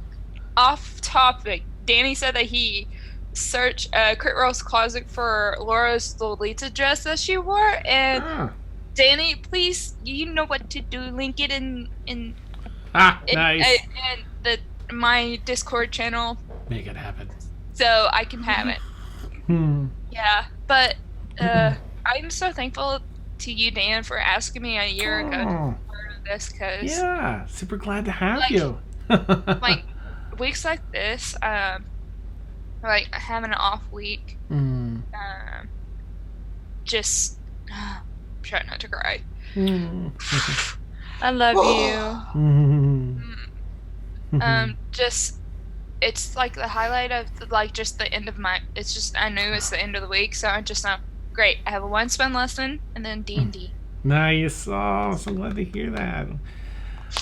It is such a wonderful time. Yeah, to look forward to, and all this time with all of you is just fantastic. Here's another good question. What's the most memorable / favorite moment of how Dan ended a show, or did that big wham moment? That doesn't have to be. So, what's your favorite big reveal? Oh gosh. My big yeah, and half it. If you guys have not caught up, just ahead spoilers for any viewers, but I like I said in the beginning, like I wrote what Mariah knew about Brixie, and I just I let you do the rest and the big reveal with Brixie's wings. I'm just like, I was not expecting that, and like her, like, there could be completely honest, Brixie just thought that her mother just abandoned her and then she would have just not seen her, and then just having her alive and then knowing who her father is, it's just I am not ready for when the party has to tell the Brixie's mother and father that I'm not ready for that. Caelynn said she would do that. Oh yeah, that was a good one. Surprise, your father is this really important demon here. Awesome. Surprise. I think recently, like, my favorite was just the whole, like, time travel situation. That whole time I was just like, I'm sorry, what is happening? Like, what is going on? And then when Mort, like, dispelled it, and then I was like, well, he's trapped in the past now. Awesome. Roll a new character. Yeah, that's probably mine too. Especially revealed that it was, Caelynn's parents. Yeah. I actually wondered if you were referring to the time Felix met level 20 Astrid. Oh. Or the time where the several different Brixies came and attacked us. Yeah. Oh. Yeah, that's another one that I did not caught because he asked me to roleplay. I was just like, I don't know what's going on. You do it. I remember you asked me if I would like to roleplay. I was just like, why you ask me? I don't know.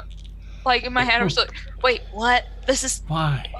Why? Why? Just like the meme. Why?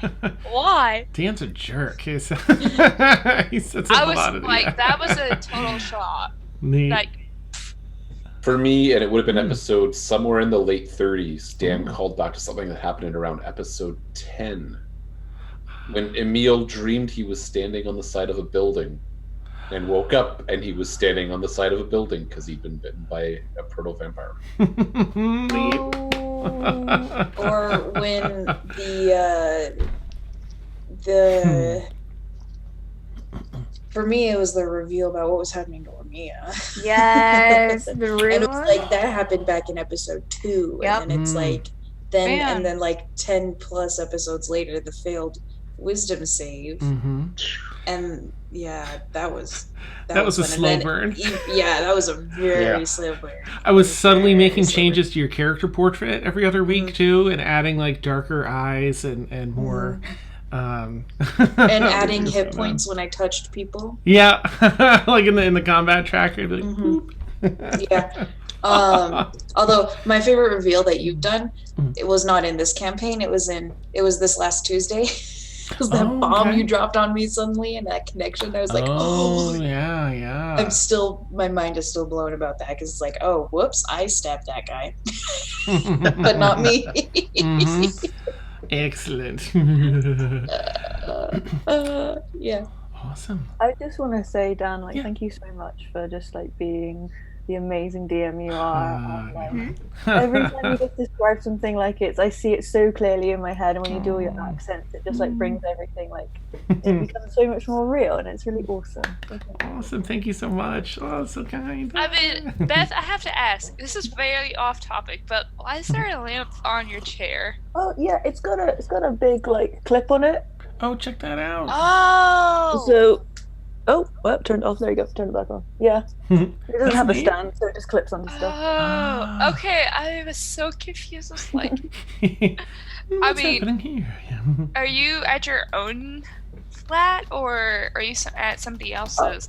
No, I'm in my room. I'm just flipped around the other way. Okay, nice. Yeah, We're all confused. Yes. I was like, wait, what? I was so confused. Yeah. Hang on. There you go. That's probably what you're more used to There's the seeing. view Yeah. we're used to seeing. It all makes sense now.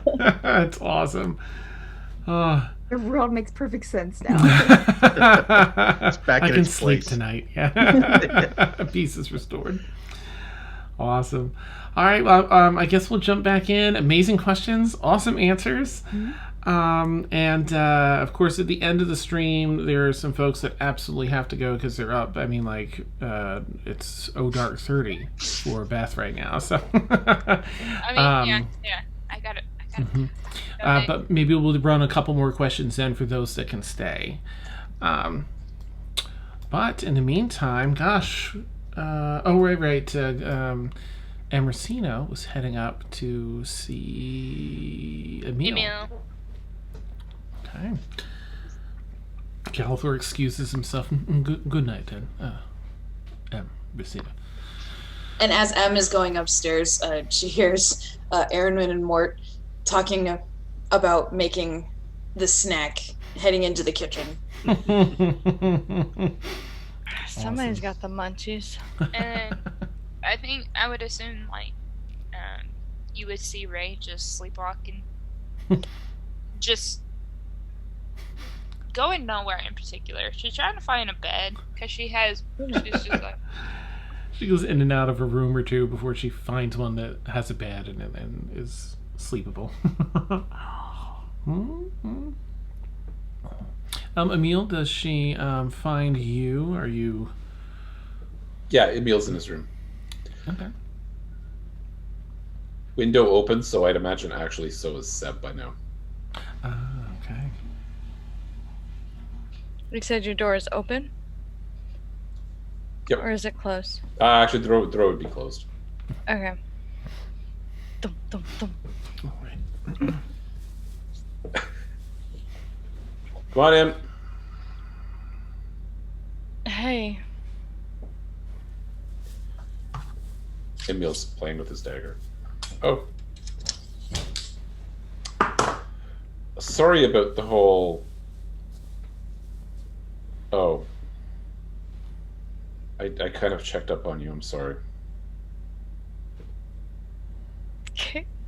Steph, why did you write that in chat? I'm sorry, that just completely threw me off. And she's gone. Oh my god. Oh, So God. amazing. Sorry. That's the other Sorry, campaign. Twitch. Sorry. Oh, thank you. Yeah. That I was not polishing my staff. I was sharpening my dagger. And everybody stealths out of the scene. Oh my god.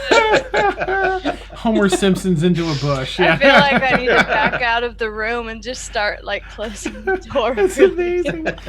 That's a very sweet sentiment, Steph. That's awesome. So the background was that Emil would not just tell somebody to come in if he didn't have a dagger in his hand. Oh, check out Right? the dagger. Nice. Because Emil would have answered the door carefully, or if he's telling somebody to just come in, he's armed and ready because he grew up on the streets. He's a little suspicious. There's supposed to be strangers in the keep tonight, the servants. So he's got a dagger, not brandishing it, not threatening it, but the dagger's at ready. And then he sees it's Emrysina and it's fine. Not a euphemism. Oh my gosh. Okay. Yeah, it's okay. I kind of figured. So, how much did you hear? Enough that I feel guilty. Well, a little bit guilty. What do you I've have? listened to a lot of conversations in my time that I probably wasn't supposed to, but not usually on Friends. I was going to try and seek you out. It's been a difficult week, but I wanted to let you know that whatever happens with the party, with Caelynn staying or leaving, whether we stay at the keep, go back to our keep, split up, stay together, that I will absolutely help you find your brother if you want help.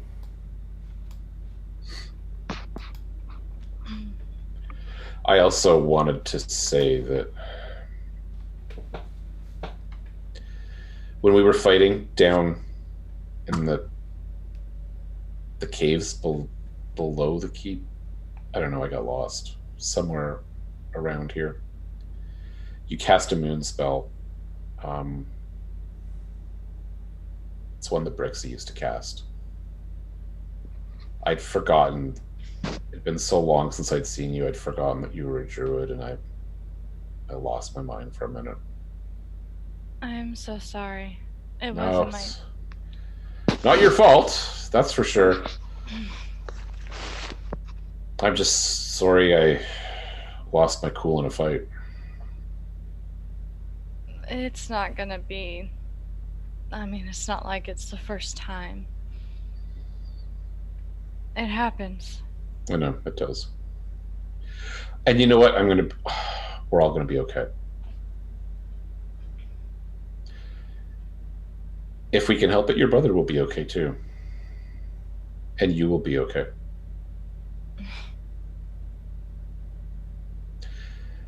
I'm not sure about that. Well, it's pretty reasonable for you to have doubts about that.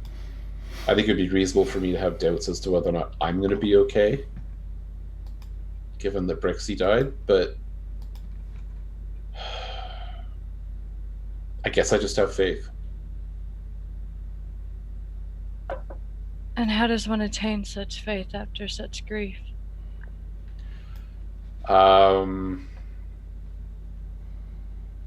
They coexist. I'm still grieving, but I will still be okay. The fact that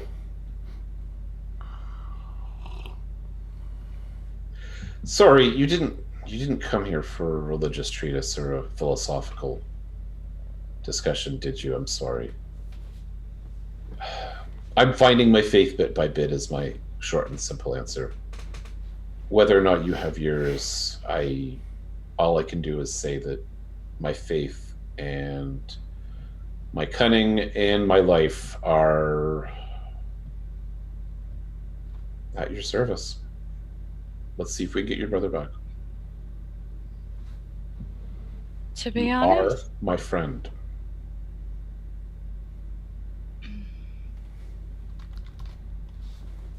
to be honest, at first I wouldn't have taken you for a man of faith.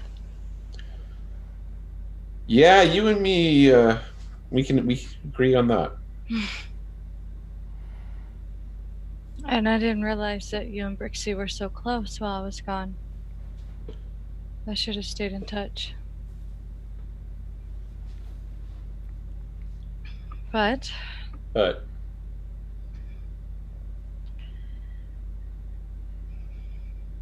what is done, and what is to come is what we have some control over.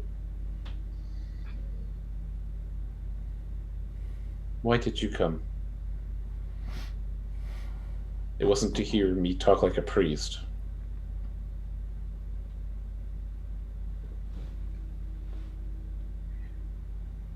I wanted to ask for your help. And I never asked that of anybody.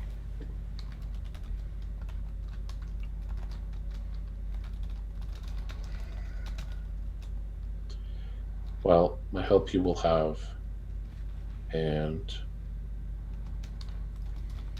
I have some idea how difficult it is to include other people.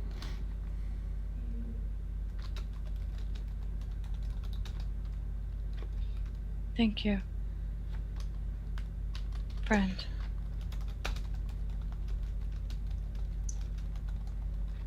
Thank you.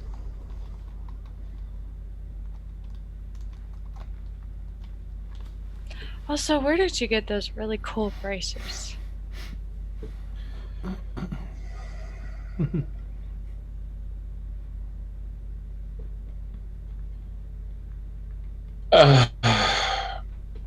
Did I say something wrong? Actually, this is.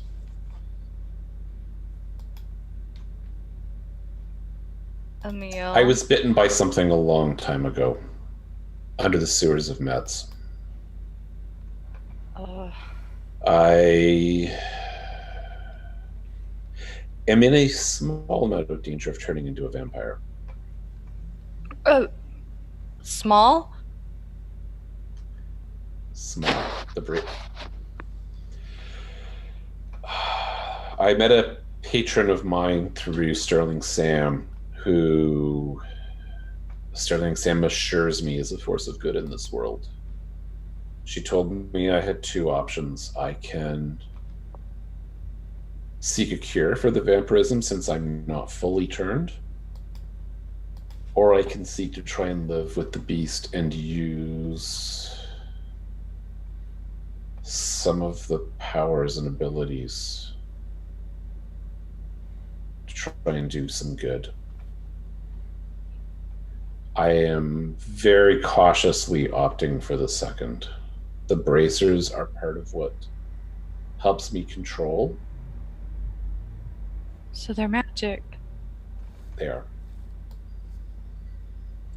I have also asked that if I ever lose this battle, and I'll ask it of you as well, since you're a friend, if I ever lose this battle with this vampirism, don't let me hurt anyone. My life is not worth more than someone else's. Are you sure? If I lose this fight, stop me. Yes, I'm sure. As hard as it might be, you have my word. I thought I might, but you know what? Let's hope nothing comes of it. Agreed.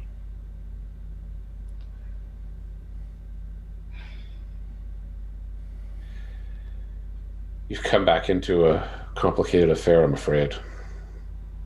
So many things in the air. I don't know how to take it all in. It's different.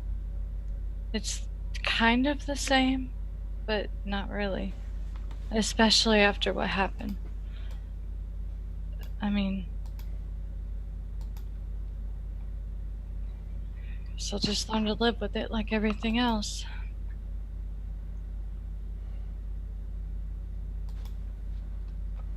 The change? The pain?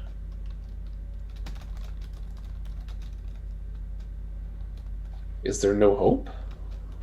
No happiness? No joy? No love?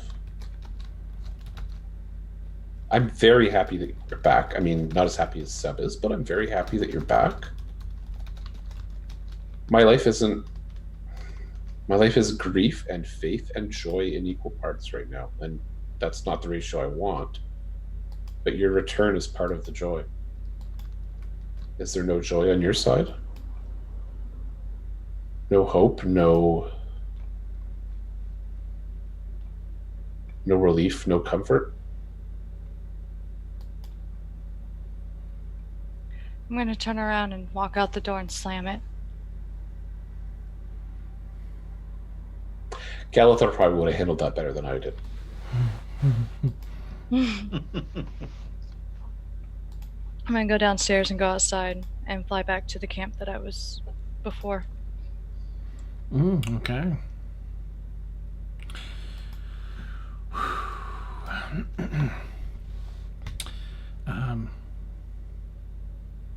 You head back. You do just that, Em. You make sort of a beeline back through the house, take out your wings, fly back, and then land and go back inside the city and make your way back to the camp. Emil, you have your magical item is that harness with 6 slots for the daggers, of which I think there are currently 2, right? You have there are currently 2, yep. The oath and the immovable. Yes. The immovable dagger. A third dagger has appeared. Just in these moments after sharing some about your faith and the support for a friend and the care and concern for not putting your life over others, a third dagger's appeared. I don't suppose it's wrapped in a piece of paper around it that says, hey, this is a dagger that does X? Nope. You could spend like a half an hour messing around with it, though, to figure out what it does. Who? We have a wizard who can identify. Who? Nice. Hey, Warren, just out of character for a moment, you have got to check out chat. Oh, I've had it. Okay, I'll try and get caught up. Yeah, you've got to get caught up. Okay. I, you know what? Mortimer had offered to give me some arcane teachings in exchange for some stealth teachings, and so maybe I know a little bit more than Emil would have like a few months ago when he was just pretending to be Eckerd. And Sure, you can make an. So I think Emil will take a stab at trying to lure it and figure it out on his own before he asks for help. All right, you can make. No, you were already proficient, so I'm going to say you can make an Arcana check with advantage, given the instruction that Mort's given you. 25, amazing. Okay, it only takes a few minutes of sorting out with this dagger to figure out exactly what it does. And do you think that you, just to describe how you discover it, would you also be like sort of throwing it or practicing or trying to get it to activate as well? Or just studying? I think given that no, I don't think I saw Emrysina firing her arrows, but I think I would be tossing it in the air, getting a sense of balance of it. Okay. Dropping it. You know what? I think throwing it. I think I might try and throw it into. If there's beams across the ceiling, I would probably be doing that. So. Okay. So thanks to your study and understanding much faster how to assess the arcane weavings into these sort of things, you have a much better idea of what to do, the process to get these things to activate. So after doing that a few times and just a couple tosses, the second time you toss this dagger, it splits in midair into about 8 to 12 different daggers that fly together. Each of them has a paper tape with a bunch of almost not quite runes. It seems to be some sort of language, perhaps. Very eloquent, sweeping writing that tails down the maybe 10 to 14 foot tape that this is written on.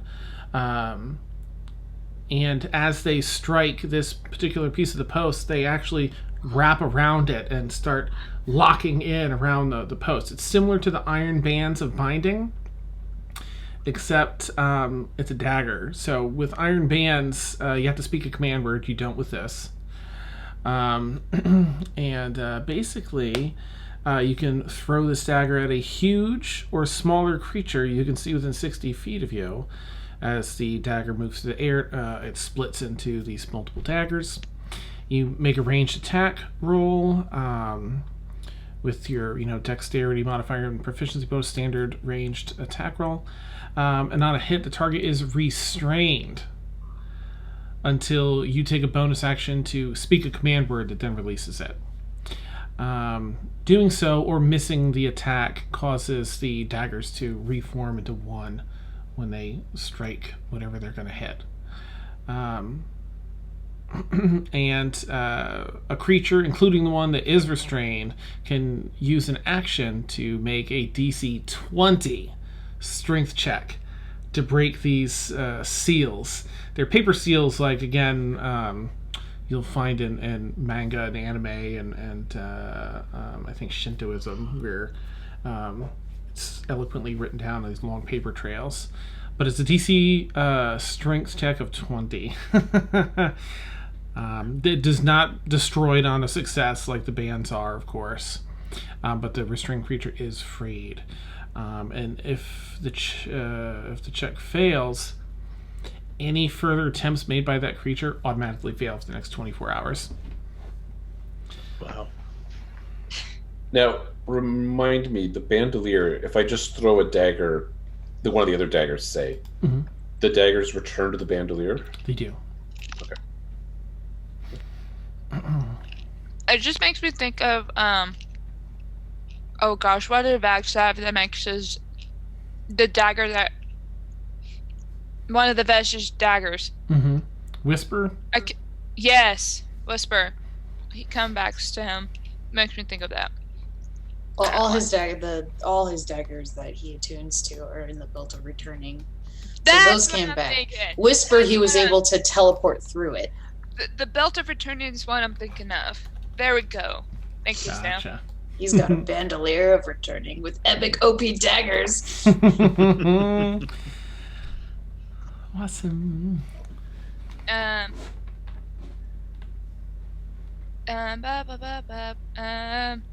think in the middle of the night, like very, very late in the middle of the night, Rain's just gonna kind of wake up again, just waking up hungry. And she's gonna go see if she can find something in the You kitchen. smell something delicious. So normally in a kitchen, you've got it's a chef going about their business, and there are measurements, precise, things, temperatures and such. But it's like over the top, scientifically being broken down here. But it smells really good. So whatever their formula is for this food, it seems. No, I see. More. Good. I think we got to put the sauce under the cheese. Bold move. In the meantime, Mort has on the walls notepaper with the chemistry of the pizza, like overthinking it 100 different. and like Aeronwenn's half of the kitchen looks like the explosion of the inside of a Domino's. Like his is all like perfect and precise, and then Aeronwenn's is just like food everywhere. We got the organized, and then we got the chaotic. Flour everywhere. Yeah. Rain is just gonna stand and just peek, just like on the beam where the kitchen, where you enter in the kitchen. She's just gonna look. And Aeronwenn's like tossing some dough, just like nice. with her mage hand. She's tossing it with her mage hand. You see a couple pizza products that did not come out right. They're definitely still in the process of figuring this out. Like, just kind of tossed onto one of the tables in the kitchen, set aside. Like, Mort will say to Aeronwenn, we need somebody with a discerning palate, somebody who really likes food. We need Felix. Well, Felix isn't here. But somebody who likes to eat all the time. Wait. Can you teleport food? Only if I have a teleportation circle, but well, yeah, just open up the teleportation circle and we'll just chuck it in, right? That's true. I can do an object. And we can put a note on the object. Felix try this. This is like actually, I don't even have to put a note. I have the night. Yeah, I have setting so I can. Dan, Rain is just gonna try to stealth into the kitchen without Aeronwenn or Mort noticing. Okay. Make a stealth check. Oh gosh. And Mort and Aeronwenn, go ahead and do just a perception check. Hey, finally using a purple die. Ooh. Oh gosh. Here we go, horsey.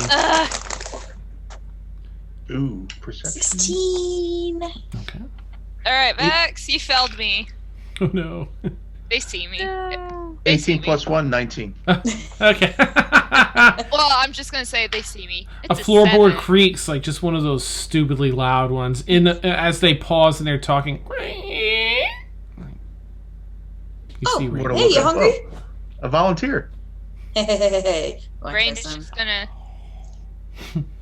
Rain's just gonna look, just in pure, just like fear. She's just gonna shake her head. Yes. Okay. We don't have a name for this yet, but try these dough circles with toppings. And like, how big are they? Are they small, big? She's giving you a slice about the size of her hand. Okay, So. It's like a medium piece slice. Okay, they're gonna take it and nibble on it. And it doesn't taste like a regular pizza. This is weird. And probably burnt.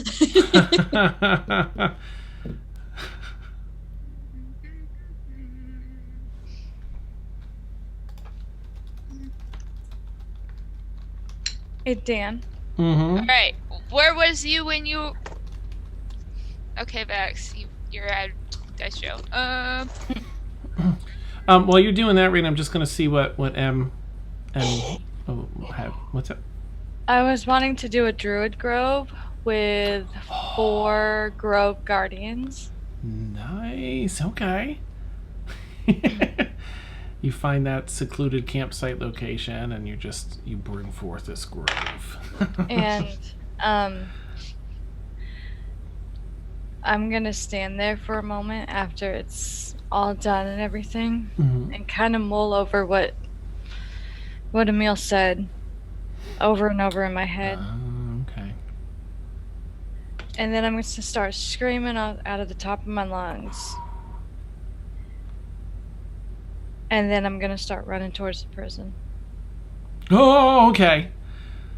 Exciting. Sorry, I'm very reactive to things. I know. You're a DM. I mean, you're supposed to be reactive. I mean, it is what it is. Okay. Oh, all right. But I'm not screaming while I'm running, though. Okay. Who's this running through the streets screaming like a mad person? Yeah. Okay, you. I'm not that much of an idiot. Yeah. All right. Okay, Rain, go ahead. Can I do a stealth roll? Ooh. Okay. Yeah. Go for it. Oh shit. Is it a 9? 14. Okay. I will do some checks and we'll see what happens. Okay. All right. So as you're running towards the prison, Rain, you were what were you checking? You were in the kitchen tasting the food. Trying the burnt pizza. That wasn't quite a pizza. Nice. She gives a thumbs up. You hear her. She's chewing. I mean, Rain is just like half asleep, so she's trying to give her honest opinion, and Yeah, see? Sauce under the cheese. Probably less of a cooking time, though, because food doesn't normally... Yeah, dough shouldn't crunch like that. Yeah. A little bit ready. Yeah, okay. Yeah, let's try. She gets the sauce, then cheese. and then Rain is just like, unless if you want it crunchy, it's good to me. I'm going back to sleep. Good night. Okay, good night. There will be more pizza rejects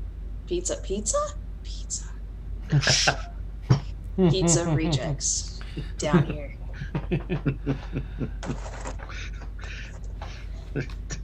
So we have in-canon invented pizza now. This is great. There you go. Nice. I love it. All right. Oh my goodness. Okay, M's And running. just to let you know, I do have like a couple things I want to do before. Please, the night's go out. for it. No, you can go and go back to Emrysina. That's fine. I was gonna go back to her only if everyone else was wrapped up. So okay. So all go right. for it if you've got well, something. here we go. All right. Well, Caelynn's going to. I take it there is like a bedroom in the house, Dan? Still yeah, or no? Yeah. Mm-hmm. Okay. How many would you say after we've all had our rooms? Probably another 7. It's a really big estate. Oh, okay. Mm-hmm. Wow. Okay, cool. The servants were supposed to come back tonight because I told them they had the day off and to come back to the keep before nightfall.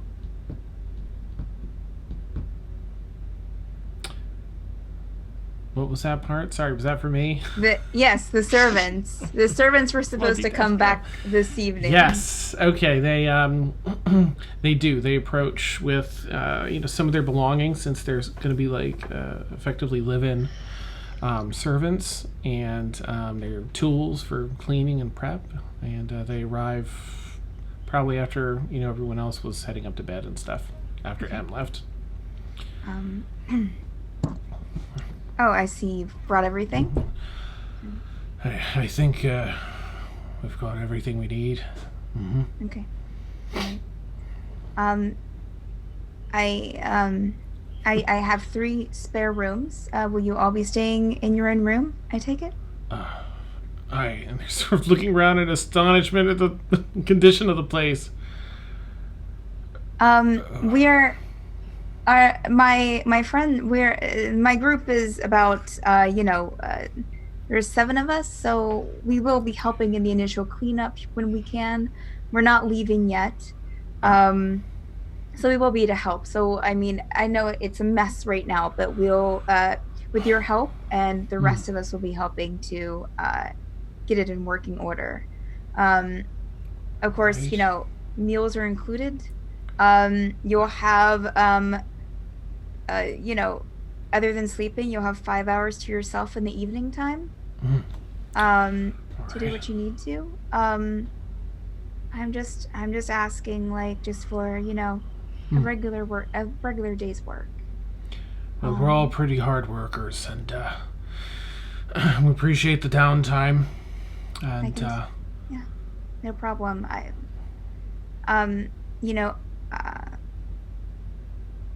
As long as you don't give me reason not to, I will be as kind to you as I can. But I will say, let it be known that if anything is suspect or anything happens that, if anything goes missing or something happens, you will be questioned, but fairly. And if you see anything suspicious happening in the house, just let me know, and I will handle it. And Caelynn will look at all of them individually when she says that. Okay. Well, fairer than most down here. I plan to be. The youngest doesn't say anything, but the other one nods. Fair enough, ma'am? Even though I was kind of speaking to them, each, looking at them, I'm keeping, of course, a closer eye on Jeremiah because of what Emrysina said. Okay. But not overly suspiciously. So I have your rooms upstairs, so I'll take them upstairs, Dan, and give them their rooms. Of course, just up in the morning, and tomorrow morning, until I can explain your duties to you and what you need to do, then just look for me around like 7 or 8 in the morning downstairs. All right. With your permission, I'd like to check the kitchen for stock tonight and the house and see what it is we might need, and then perhaps get some shopping done. We'll head out early and get some shopping done, be back for 7. Sure. I will escort him downstairs, Dan. Just kind of be with him. Okay. And this is Jeremiah, right? That's doing Yes. this? Mhm. Okay. All right. Yes, feel free to take stock. The bedrooms some of them are occupied, so maybe wait until tomorrow to look at those. But feel free to take a look at the kitchen. I will take him to the kitchen. I'm guessing I will see everything going on. And also, I will pop my head before taking him inside and just be like, "Hey guys, just so you know, I hired 3 servants. Jeremiah here's one of them. He's going to take a look at the kitchen for supplies and see what we need. So here's Jeremiah. Mort just reaches over here. Try this. Rain, I would assume Rain would still be down there, just eating away. All right. Can I do an inside check on Jeremiah? He hasn't really done anything yet. Well, they would probably see what Caelynn just pointed and saying, keep an eye on him. Okay. So. All right, keeping a careful eye. Well, All right. I won't be in your way here. Talk to me. Is there anything you're looking to have stocked in here that wouldn't be under the normal groceries? Whatever you need, just take account, and I will give you the money tomorrow to go and get what you need. All right. Kind of, nods to Mort, working on his things. Sir. Sir. Excuse me? Well, Mort just sort of abruptly, yeah, what? So sorry, sir. Sorry. I'm looking to take stock here. Is there any special requests you'd like for food or goods here? Well, apparently we've run out of flour, so we're going to need some more of that. He looks around at all the. A lot by the looks of it. Don't mind us. We're just trying out some new stuff, but smells good. And I again try to give him a slice and say, "Here, try this." And nice. It's one of the poor slices. It's like nice. we're trying to get rid of the failures. It's like a little crunchy on bottom, but not really cooked on top. Oh, well, I'm sure it'll be a fine meal. Work in progress. We're working on it. All right. And he is just sort of going about the kitchen and stuff as you're continuing. So I asked Caelynn, I guess that's our new servants? That's one of them. The other two upstairs, female and a smaller one, but who's quiet. But yes. Okay, so we're cool with them. Okay, good. I mean, I just hired them earlier today, so. Oh, okay. I mean, I asked for the best, but yeah, I've spoken with Jeremiah before. Maybe we can talk about this later. Okay, no problem. Well, I guess it's getting late. We'll start cleaning up. I'm going to leave Jeremiah to his doings, Dan, and go head back upstairs. I will say that Caelynn kind of stands and looks at Emil's door for a few minutes, but then continues to Brewer's room, and I will knock. Oh, okay. Enter. I will open the door just slightly. I didn't. Are you? Is he just sitting there, Dan? He's sitting on the side of his bed with his hands clasped in his lap, just sort of staring off.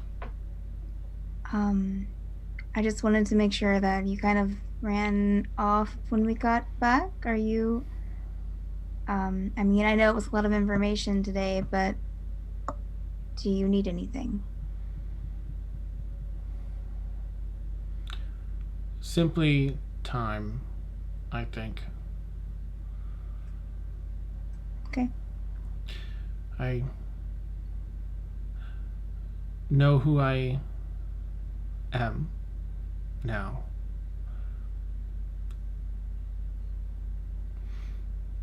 Know who I was. But I need to think on what I will become. What do you want to become? I have memories.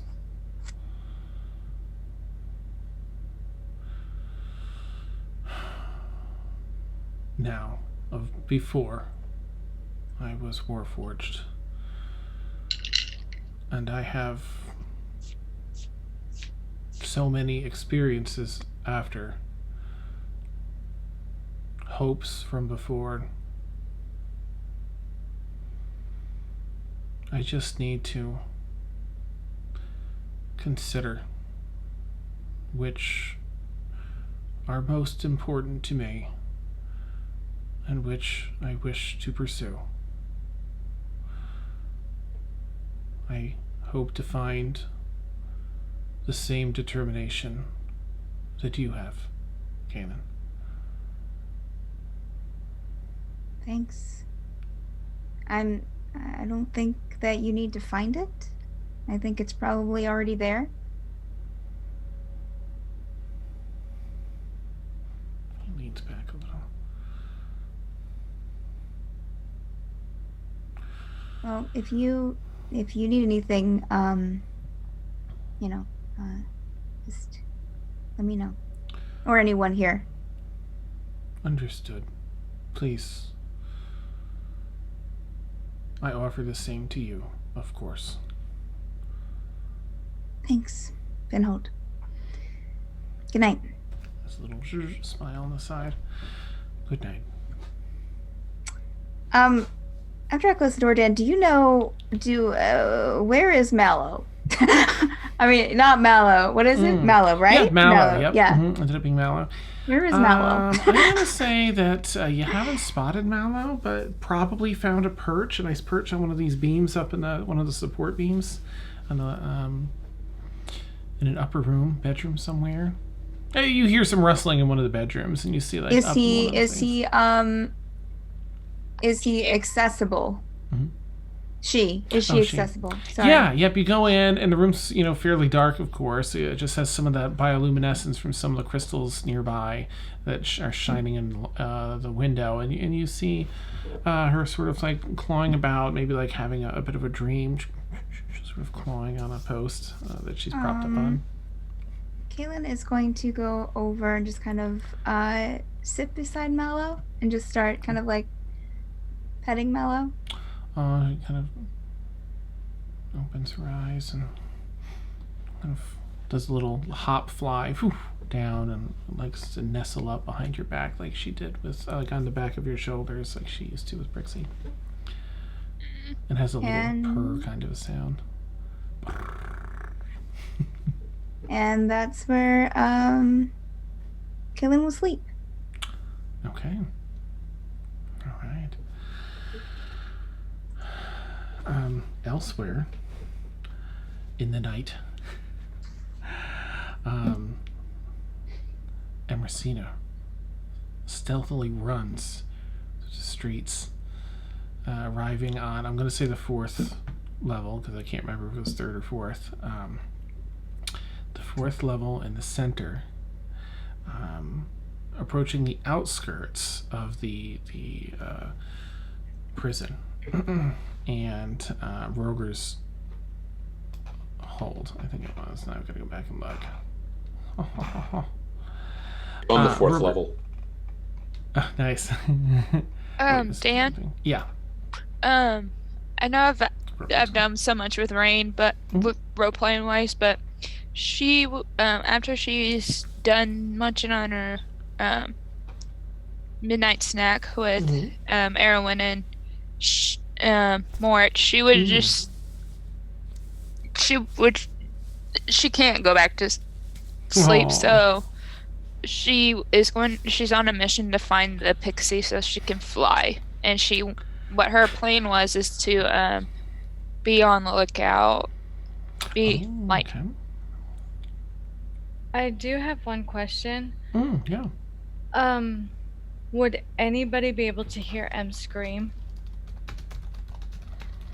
Do you feel like if you were anywhere outside the city, like even within, like an 1/8 of a mile of their house, if that's where you set up, then I can have some, I'll check their passive perceptions and see who might have noticed. But if you were further away than that, then probably not. But it echoes out where they are for quite a while because it's just cave. How far away is the prison from the keep? Pretty far, because it's inside the city. They're in the 5th level. It's 1 level up and in the very center of the city, whereas they're on the outside of the 5th level. Okay, so I'm going to make it around the halfway point. Okay. All right. So you're about that far. Did you start near their estate? Do you want me to check their perceptions, or did you set up camp like pretty far from them? Most likely pretty far from them, because I wanted to get away. Yeah. All right, you're running through the city. You're about halfway through the 4th level.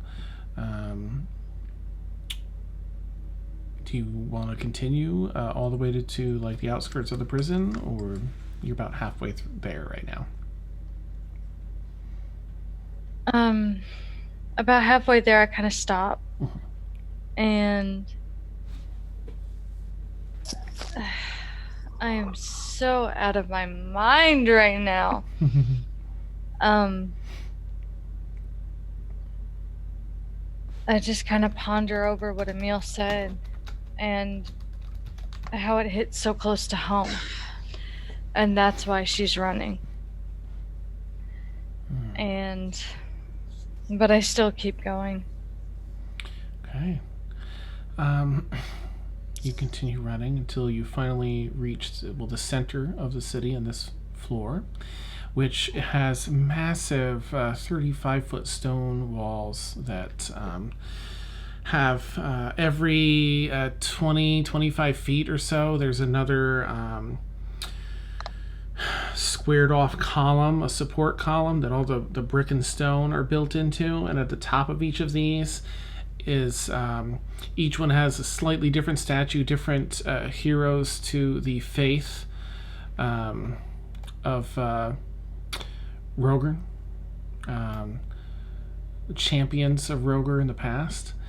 There is, if you were to walk around a bit, you'd find there's a couple of entrances, but they're all heavily guarded. There's a main gate where they march people in for show, and there's an actual guard booth outside of that, or guard house rather. The other smaller entrances, there's another 3 entrances that are smaller, all have like a guard shack, like a guard booth where there's like a couple guards in there and 2 at the door. There are other people, citizens, that walk around the outer perimeter here at night, so you're not conspicuous or anything. You just appear to be another citizen aside from not being dwarven. But that's what you see as you approach. You can't even see the inside past these walls. There is a space above the walls, between the walls and the top of this level. You're not sure what's up on top of the walls, if anything, but there is a space there, like 30 feet, another 30 feet up to the top of the cave. Is there an alleyway by me? Yeah, if you, there's a number of them as you're walking around the outer part of the prison. I want to go into the closest alleyway. Okay. I'm just going to take a moment. You do so. You're able to duck in there. No one seems to notice.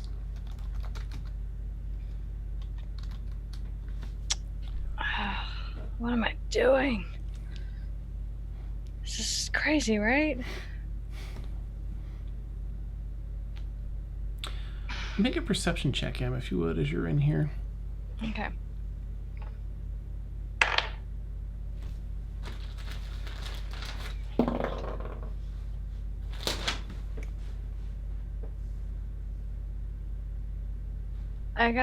I rolled an 18. Nice, okay. You've ducked down this alleyway. There's a couple of older crates used for some sort of storage in the narrow alleyway. Alleyway is probably 8-10 feet wide. A number of houses, windows, all have their blinds and other things drawn shut, but one nearby, there's a light shining around the perimeter of the shutters that they've closed inside, and the shutters are slightly open. And it catches your eye as you're thinking this, and you see inside a dwarven family, mother, father, a sister, brother, and they're going about a very late night, some sort of not game time, but family time together around a table.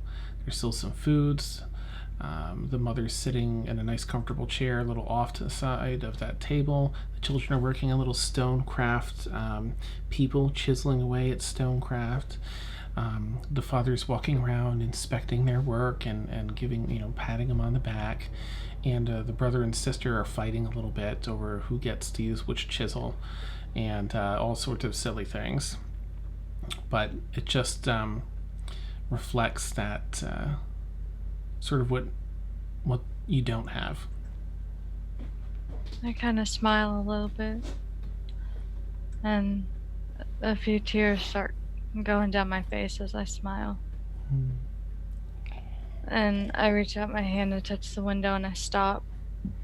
Then I turn around, and I want to fly up into the air back to the keep. Okay.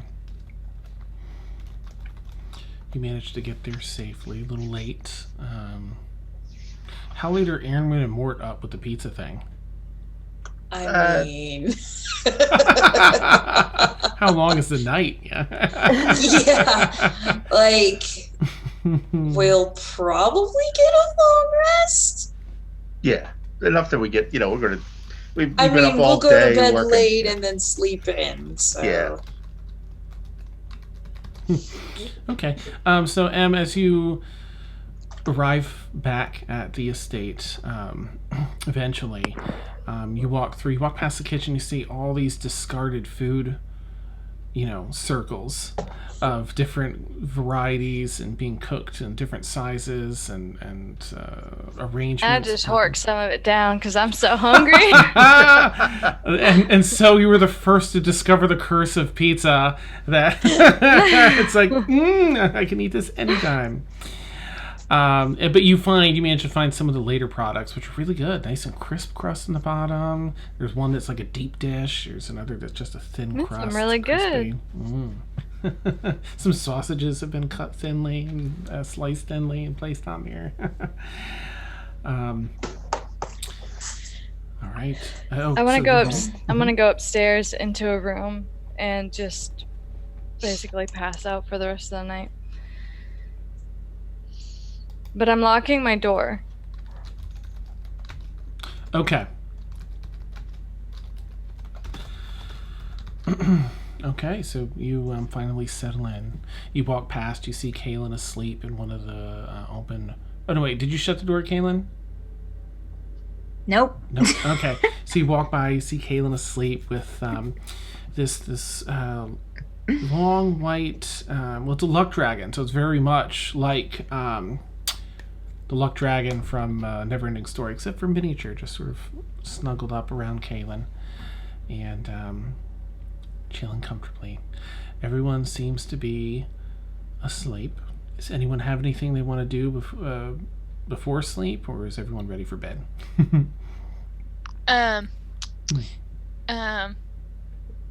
Rain is going to on a mission to find the pixie. Oh, I'm sorry. Right. Yes. I'll be right back real quick. Okay. Let's see. So you do find you find her fairly easily. She is buzzing about outside, looking at some of the nearby luminescent crystals, just with interest. Like, she'll see you coming and buzz over to you. Hi. Oh. I'm sorry, I don't remember your name. Rain, yes, of course. Well, it's so nice to see you. Isn't it late? I don't really sleep. But is it late for you? I can't sleep. Oh. Well, we can not sleep together if you want to look at these rocks with me. Well, I hate asking you this, but can you make me fly again? I can do that. It just lasts for a little bit, but I can do that, sure. And she reaches her tiny little hand out and puts it like on your nose, little tiny hand, boop, and casts fly on you. And you once again, kind of levitate up off your feet, hover a couple inches off the ground. And then I'm going to fly like 15 feet, maybe 20 feet up in the air. Oh, sorry, the bunny might be getting in the microphone. Sorry. I'm going to fly like maybe 25 feet in the air, and I'm just gonna scout like. Oh, okay. Go ahead and make a perception check then, with advantage, being up so high. 20. Nope. Oh, not even better. Okay, well, I gotta say, a 7 is better than a 2. You said what? Just perception check. With advantage, though. So make sure you roll a 2. 11. Okay. You don't spot anything out of the ordinary. Things are fairly well illuminated. Around the outer perimeter of the estate itself has some of those bioluminescent mushrooms and fungi and some of the crystal here and there on the actual property of the estate that keep things lit well enough to kind of look around. But nope, coast seems clear. Okay. I'm gonna fly like close to the what is around Rain so I can get a better. There's a lot of stony, rocky pillars that go all the way from the ground up to the very top of this probably 120-foot opening cave here. There's that big chasm out behind the house. You're sort of just in a dead area. There's other rocks that are just like big boulder formations sticking out of the ground around the estate, and those crystals growing off some of them, mushrooms tucked underneath. But that's really about it. Some very sparse plant life. Alright, so I'm gonna go fly to the pillar, and I'm gonna plop myself on and sit on one of the top of the pillars. Okay. And do I see anything spirit-wise? Nope. Everything seems to be, as far as like people or creatures or anything like that, seems to be quiet.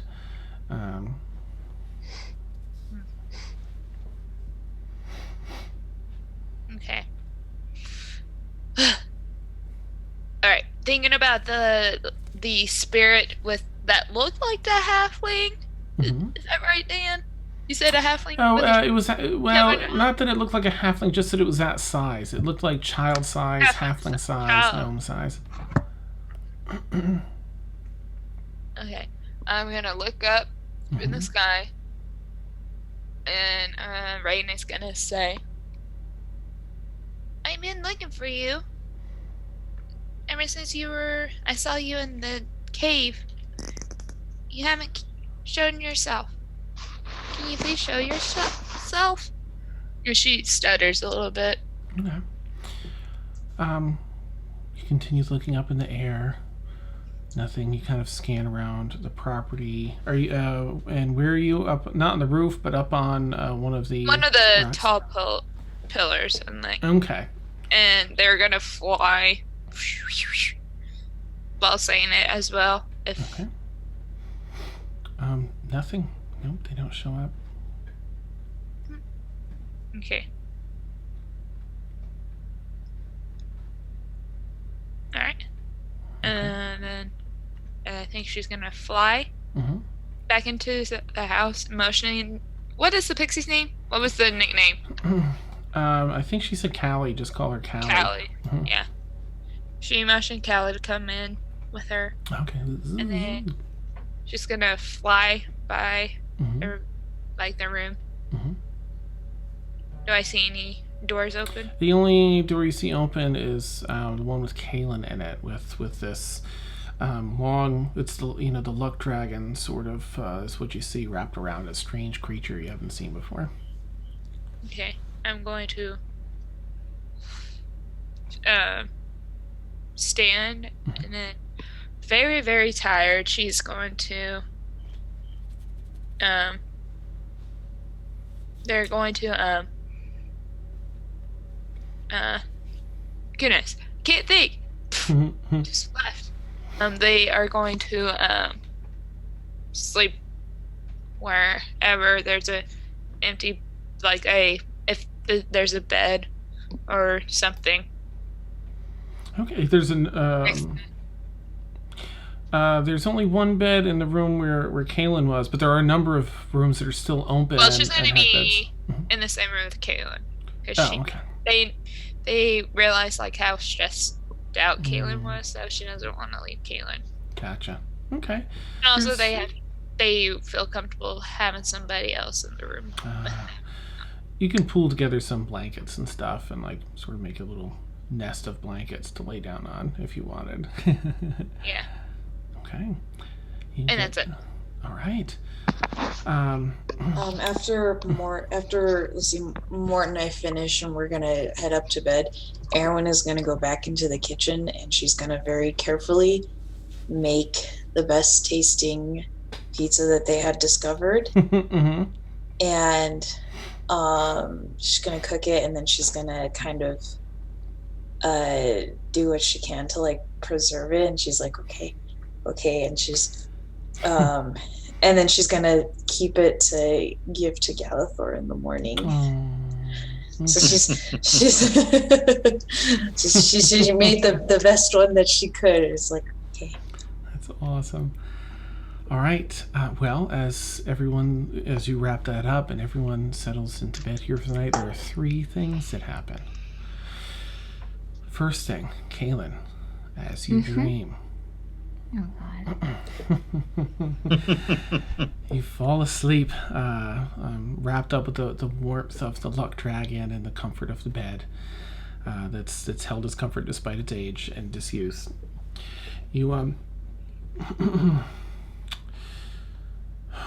fall into darkness. And in your dream, you are walking in, once again, it's sort of a vast, empty space. And in the great distance, way beyond reach, it seems like an eternity away, is a very soft green light that has almost like specular rays that kind of, shine out from it in the distance, like a star might.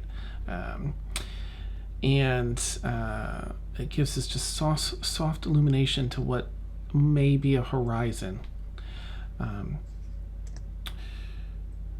And a voice rumbles in your mind. You have kept your friends safe. I lent you my power. Do you feel satisfied?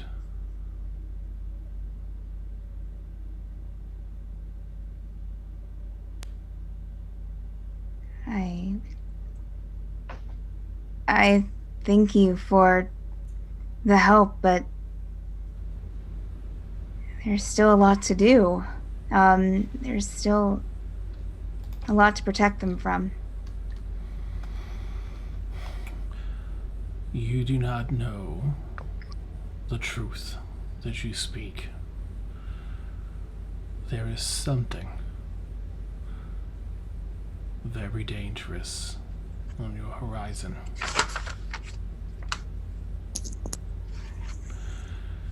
You must prepare yourself and your friends, for it will seek you. What is it? Look closer. And you feel kind of drawn to that green light once again.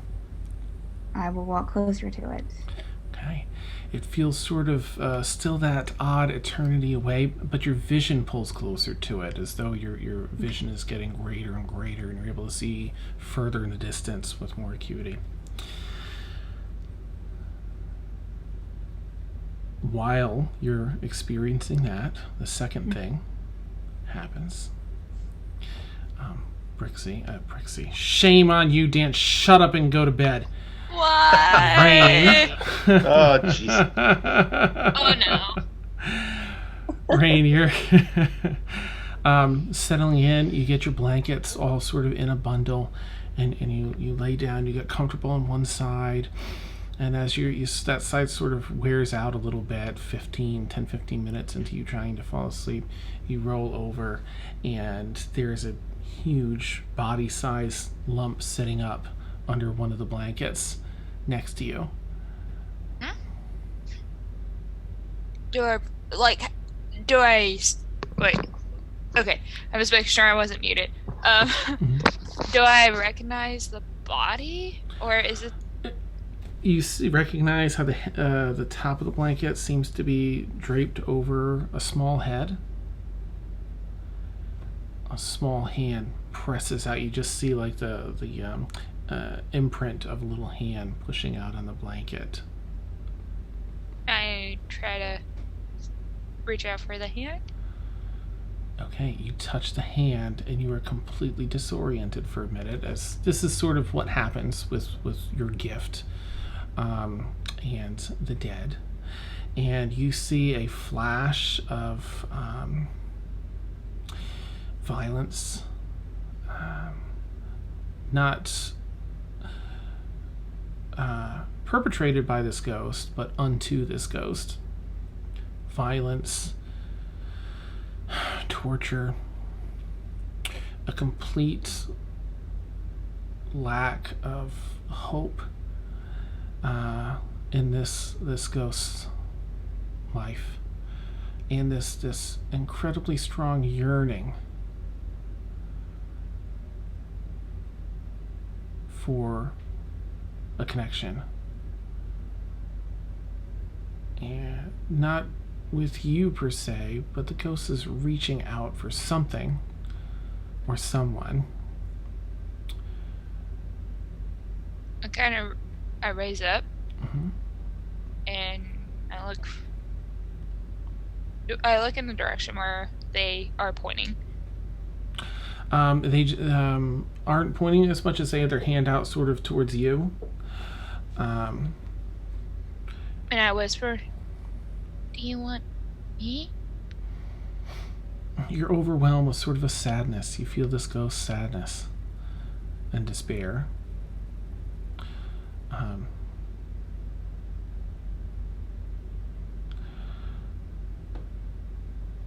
And as that is occurring,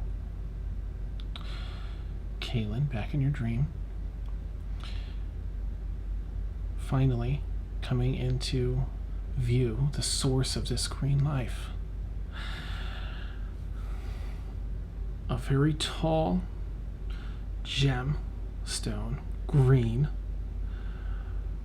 Power and light are emanating from this, such to illuminate this vast darkness of nothingness. A great power within this green gem. Rain. The ghost shudders as though scared. And then the blankets drop. The form gone. Anyone sleeping is woken up in this moment, Caelynn as well. Well, anyone that was in the city of Metz when the party was there. Caelynn, Emil, were you still there at that point? This was the city of Metz. What was there? It had the river that went through the middle. There was the rune keeper, the dragon. If that doesn't ring a bell, I'll say Caelynn and Emil, because I don't think Mort was there yet. Were you there for that? Wasn't that way back with Ormia? It was a long time ago. Yeah. It was before Black Rock Landing. Yeah. It was the second place we went. Okay. All right. So I think M was probably there then. Yeah, for sure. Okay. Caelynn, it was way back then yeah. Caelynn, Emil, and Emrysina shoot up, and Felix in a keep, as a message arrives in their heads. Short, brief, with all the seriousness in the world and a hint of panic. 2 words resonate in your minds. The skull, in the voice of the Runekeeper. And that's where we'll end tonight's session. Oh shit! Nice tie-in from the intro, huh? Oh man! Well done, sir. Well done. That was great. Wait, does Astrid get the message? I guess so. Yeah. Yep. She'd get it too. Mm-hmm.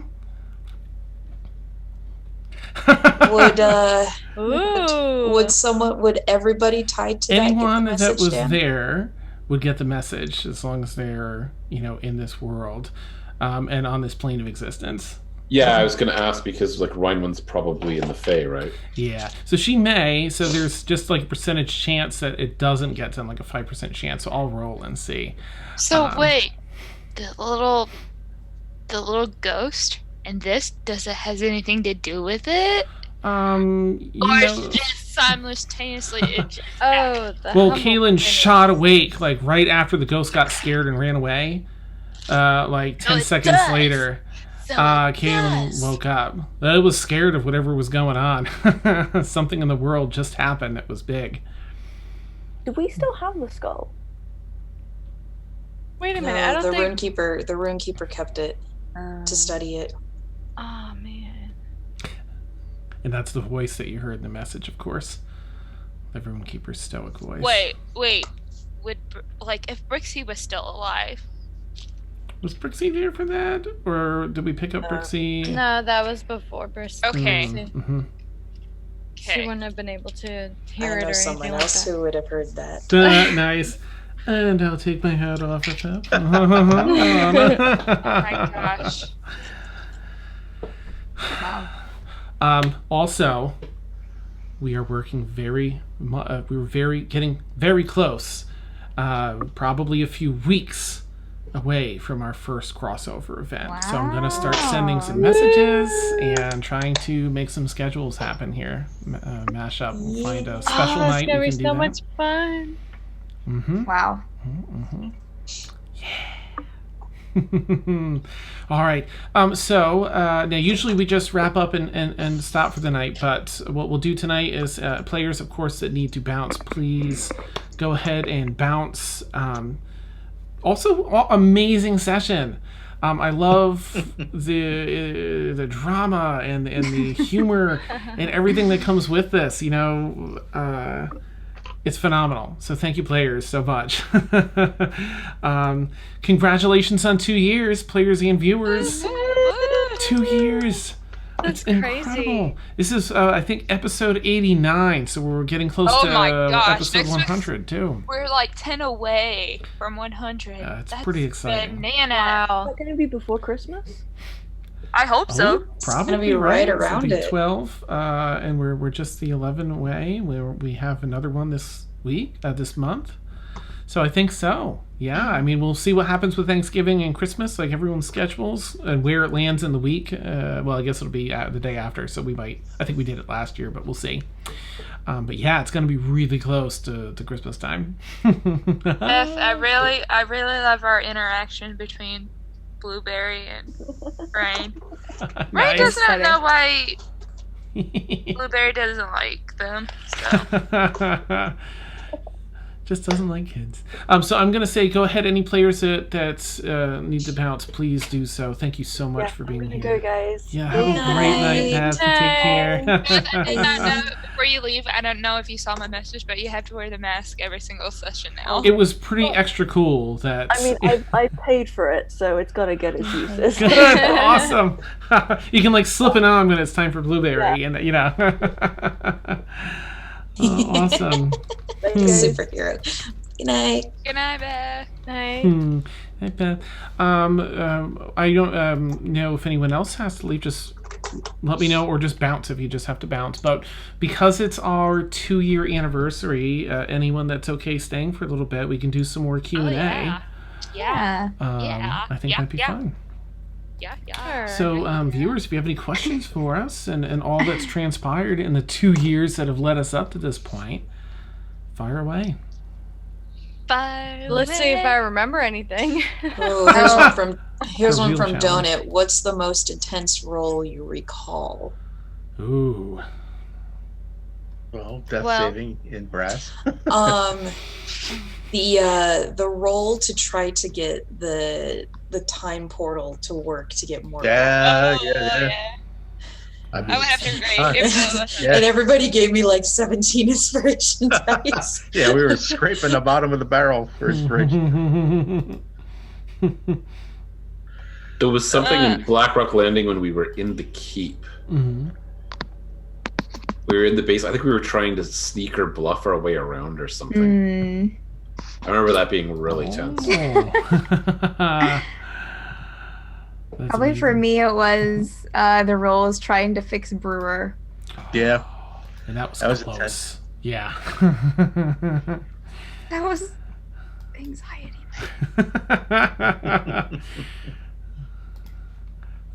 Mort, have you had one yet?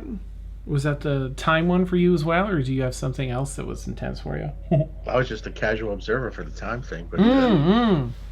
I was saying the first time I ever had to make death saving in Brass when we were fighting Dogelmos. Right, that's right, that's Oh, right. Yeah. And we had 2 charmed people, and Oh, things were not looking good. another close one. Yeah, I mean, you all managed Oh, to get yeah. through these scrapes for the Yeah. most part. Me and Yeah, Felix we're and both Sorry, Sam. Felix and I went down. Yeah. I think. Felix, No, no wonder he's retired. It wasn't Felix. It was Galathor. Oh, it was Oh. Galathor. Because it was Oh, him yeah. going down that snapped Aeronwenn out of being charmed. Gotcha. That's right. That's right. Very good. Yeah. it breaks me. That roll was intense. Was if I could snap out of it, because I messaged you, Dan, to see if I Right. could get that roll. Mm-hmm. Galathor, yeah. And then one of my other ones was the final death save for Mia that failed. Jeez, that was super intense. Yeah. I pulled out one of my oldest dice for that, specifically for a special roll, and it was like a 6 or something. I was like, why? Oh yeah, I have made another one when Rain almost died. Mhm. I was not expecting that. I was just like wait, Mhm. whatever that character just like into her. I was just like, wait, what? What just happened? What? Oh, Yeah, I the think killer. Donut clipped it. So, and Sam half wants to know, did that purple die go to dice jail? No, I rolled a 13, so that was the only roll I made tonight. Nice. Roll. I got the inspiration die. Melissa, do you have Yeah. any that were like any roles that were super intense for you? Okay, first off, you have to remember that my memory is shit. Nice. I got 4 I hear kids. ya. Yeah. Like it's crap. So over the last 2 years, I probably don't remember very much. I'm gonna be honest. But the one thing that really, when we were doing, I think it was saving throws for when we were branded. Oh yeah. First couple Yeah. of Yep. yeah, those Yep. are pretty intense. Like, Wait, what? That's I was- back to the you skull. gotta go Yeah. way back. Second You episode. gotta go way back to the beginning. See, but this yeah. is like, yeah, this is like new. I was like, wait, what did Dan do to you guys? Oh, he's done a whole lot of stuff. Yeah. Right. A lot worse than this. Frank, you've been a viewer since day one, right? Pretty much, yeah. It was when they put the guy branded them with ruins, and that was the big first quest to get rid of the ruins. I know, Yeah. wasn't that crazy? It was really cool. Mhm. Yep, and it From the was skull. the skull that did it. That stupid skull was Yeah, the so skull she had in her yes. backpack forever. The skull that Caelynn picked up in the cave. Just stuck it in the Yeah. bag. Because it attacked us. That thing attacked us in the first episode. Mhm. I remember. For real. And then we Cool. destroyed it. It makes me think of the skull that Grog wanted to try to wish the dragons to go away. It But- wasn't, except it wasn't to get the Yankee skull. It was a Wait, didn't it have demi-lich. It was a gems? demi-lich.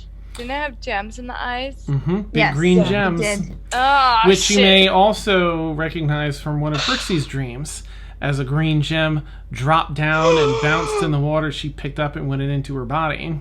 Well, Ew.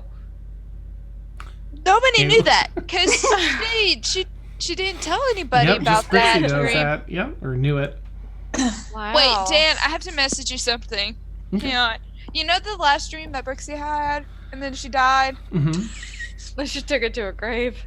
Yeah. Oh, with the darkness coming The over a particular town in the distance. Yeah. Perhaps Metz. Oh. Is it? You're so ominous. We don't know anymore. Yeah, I mean, he's always we leaving can't tell breadcrumbs. anyone. Ah. Spill that tea. Come on, man. That's awesome. We're getting close. Yeah, that was definitely the city of Metz that you saw in your dream. Mm-hmm. The darkness approaching. Because that darkness has been in your dreams for a hot minute. Yeah.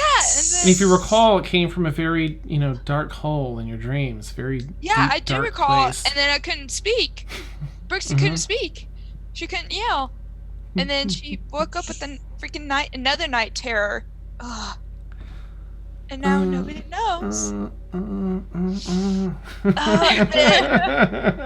behold. Here's another one from the donut. What's your favorite location visited? Failing that, is it a favorite episode? What does that mean? So either a favorite location or a favorite episode. Oh, okay. I've never heard the statement failing that before.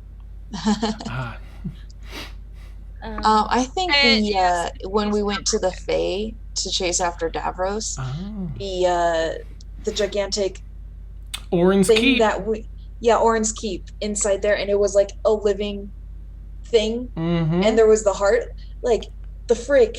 It was really cool. Nice. The very first earth elemental on the plane of the Feywild. Mm-hmm. The parent of all other earth elementals. Awesome. I wasn't part of it, but the episode where you guys were in I guess it was the Fae with the desert layout, making your way through the giant, that was the giant body that was filling up with the water. That's what I just. Yeah, that's the Orin's Keep one. Yeah, when it's that's Orin's Keep. Okay. Yeah. I think my favorite location has to be the Feywild because that's when Brooksy joined. In Orin's Keep. Ooh. Yep. And Black Rock Landing was great. Yeah, the Fae was great. Everything has been good. Nice. Yeah. What was yours, Warren? It's hard to choose.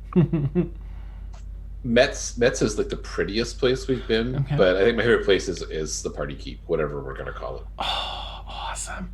Oh, didn't we, Caelynn, Steph, didn't you come up with some amazing name for that? You're like, what about this? And everyone's like, no. I don't know, did I? I don't know. I didn't write down. Oh, Steph, your wig is awesome, by the way. Thank you. That's pretty great. Do you have a favorite one, Steph? Probably Orin's Keep, because that's where Caelynn found the Warforged heart. That's Orin's Keep was the pivotal place, I guess. There's a lot of things that happened there. Yeah. It was just really cool too. There was that. What was it? An ogre? What was he? He's like, but Davros good. Davros bad. Or is it a giant? Or was it a giant or an ogre? I forget what. Oh no, you're right. It was a giant of some sort. Maybe a hill giant or something. We confused our way past it. Yeah, it was one of those awesome things. Okay, yeah. It's like, the roll worked. Sweet. Oh, speaking of intense rolls, the moment I remember. Okay, the worst one that you got was for Ren. No, was it Ren? The little boy. Aylar. His failed dexterity saving throw. Oh no. Yep. That was the worst one in the campaign. Oh man. Uh-huh. The epic fail. Brutal times, man. Oh my gosh. It's like we literally did everything in that arc for that kid, and then you rolled a 1 for him. Yep. Yeah. And then he died. Dan. Yep. Dan. I know. Dan. It was awful. Okay, I had my Keyleth moment when I fell from the sky like 60 feet, and then there's your Keyleth. There's your Keyleth moment, killing a kid. Yeah.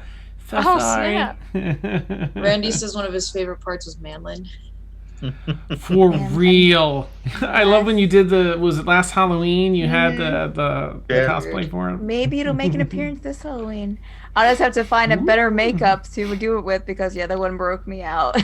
Oh no, did it? That must be fun, like a beard breakout, yeah. Oh my gosh. Theater makeup. Yes. I think one of my favorite moments, I know it's not a question, but when Ormia was working in her forge and there was this all this conflict building in the party, and it came to a head as she's like hammering out, that just trying to get her stress out. And Emil and Em are like, hey, this thing is dark, like we're not sure what's going on, but your things have been going sideways here, because everyone thought it was the the compass. The compass. Mm-hmm. Oh yeah. And Compass. Felix was there too, like, ooh. And it was just a super hyper intense but beautiful moment. Like, they care, but they're also like, you toxic. Girl. Yeah. Yeah. Yeah. Another. It was a really intense storyline. Like, I Mhm. loved Ormia's storyline. Crazy. It was great. Speaking of Ormia, I think Mm. another intense moment is when Kevin's character, what's his Mallows. name? Mallows. Mallows. Mallows. Yeah, just Oh went gosh. berserk. Just went berserk, Mhm. and then that was so intense. Yeah. That was the only time he raged. Yeah, he was doing a bunch of yeah. roles. Like, look, I don't want to, because he, like, the player didn't want to do it, but he's he was just so invested in like making sure he does what his character would do. So he went for some roles for it. So and- like he was rolling to see if he would hit me or the cart on those turns. Mm-hmm. And most of the time it was the cart, but the feud, and then I managed to get off a couple of times where I sucked out some of his health. Yeah. And I almost made it out, and then it was that last hit, and I was like, and then she bled out. Yeah. Yeah, Caelynn was sitting And then right I there. Oh, that's Yeah. right. Okay, the trauma. I remember because Kevin had to step down because work got too much for him, and I remember in our group message he said, "Sorry for killing your character and leaving." Yeah, he That felt so nonsense. bad. He did. Like, Oh, nice. Yeah, so Rebel was asking how excited everyone is for a crossover. Vaxel and Aeronwenn would definitely get along Nice. so well. Like they're just like that. They're both like that. Just slight, like they just have that slight streak of insanity, and it just kind of matches. They're gonna get along. Like if they can find, like when they first meet, if they can find something in common that they really like, then they're just gonna be like, did we just become best friends? Yep, that's gonna be them. I don't know how Rain would take, because it's just like new people, like Ooh, right. new people who diss. New character So I movies. don't know how they would react to them. Yeah. I know I one wish, thing I for- really wish Mina had the chance to meet Demalagus though, Oh, Yes, because right. that would have been If really She interesting. was still alive. Like Randy and I have talked about this too, and I don't know if you're still in chat, Randy, but like we planned like how Demalagus. Demalagus would adopt Brixie in a heartbeat. Nice. Oh. Yeah, I was like, oh, that's a really like, oh, that would have been so cool. 2 drow meetings like yeah. that is like both like, So you're with it's these so people? interesting. Yeah, you're with these. yeah, with yeah. these people, what's going on? I Awesome. know one thing for sure. We're gonna wear out a couple D20s on insight checks. That's a good point. That's a really good point. Oh yeah. Hello, insight check. I mean, Just be prepared for Rain to use detect evil and good for that time. nice. So Halfdome, to ask another question. Do you recall the moment you realized you were one way or another hooked into the show? Oh, is that like for viewers? episode or? 1. Oh, that's awesome. It was Hisky Pendergast, wasn't it? She was a selling factor. Hey, don't feel bad. I mean, this is why we're here. We're celebrating 2 years of just amazing Ask away. comments. So if you have a lot of questions, Oh, okay, half cool. Yeah, fire away questions. keep asking. And please, players, so again, just so you know, anytime any of you need to drop, please do so. I know it's late, especially for you, Warren. I know you have early mornings and everything. So, But no worries. I know And from watching early on when it really got. I don't even know if he would say good, but the whole deal with the compass and the drama over the compass, and was she going to use it, and who's going to stop her from using it, and how she's going to use it, right? Mm-hmm. I think that very first moment when she decided to take the blood from Aeronwenn, I was just like, Oh, that was... because I like putting those character tests out there. It's like, oh snap, she did it.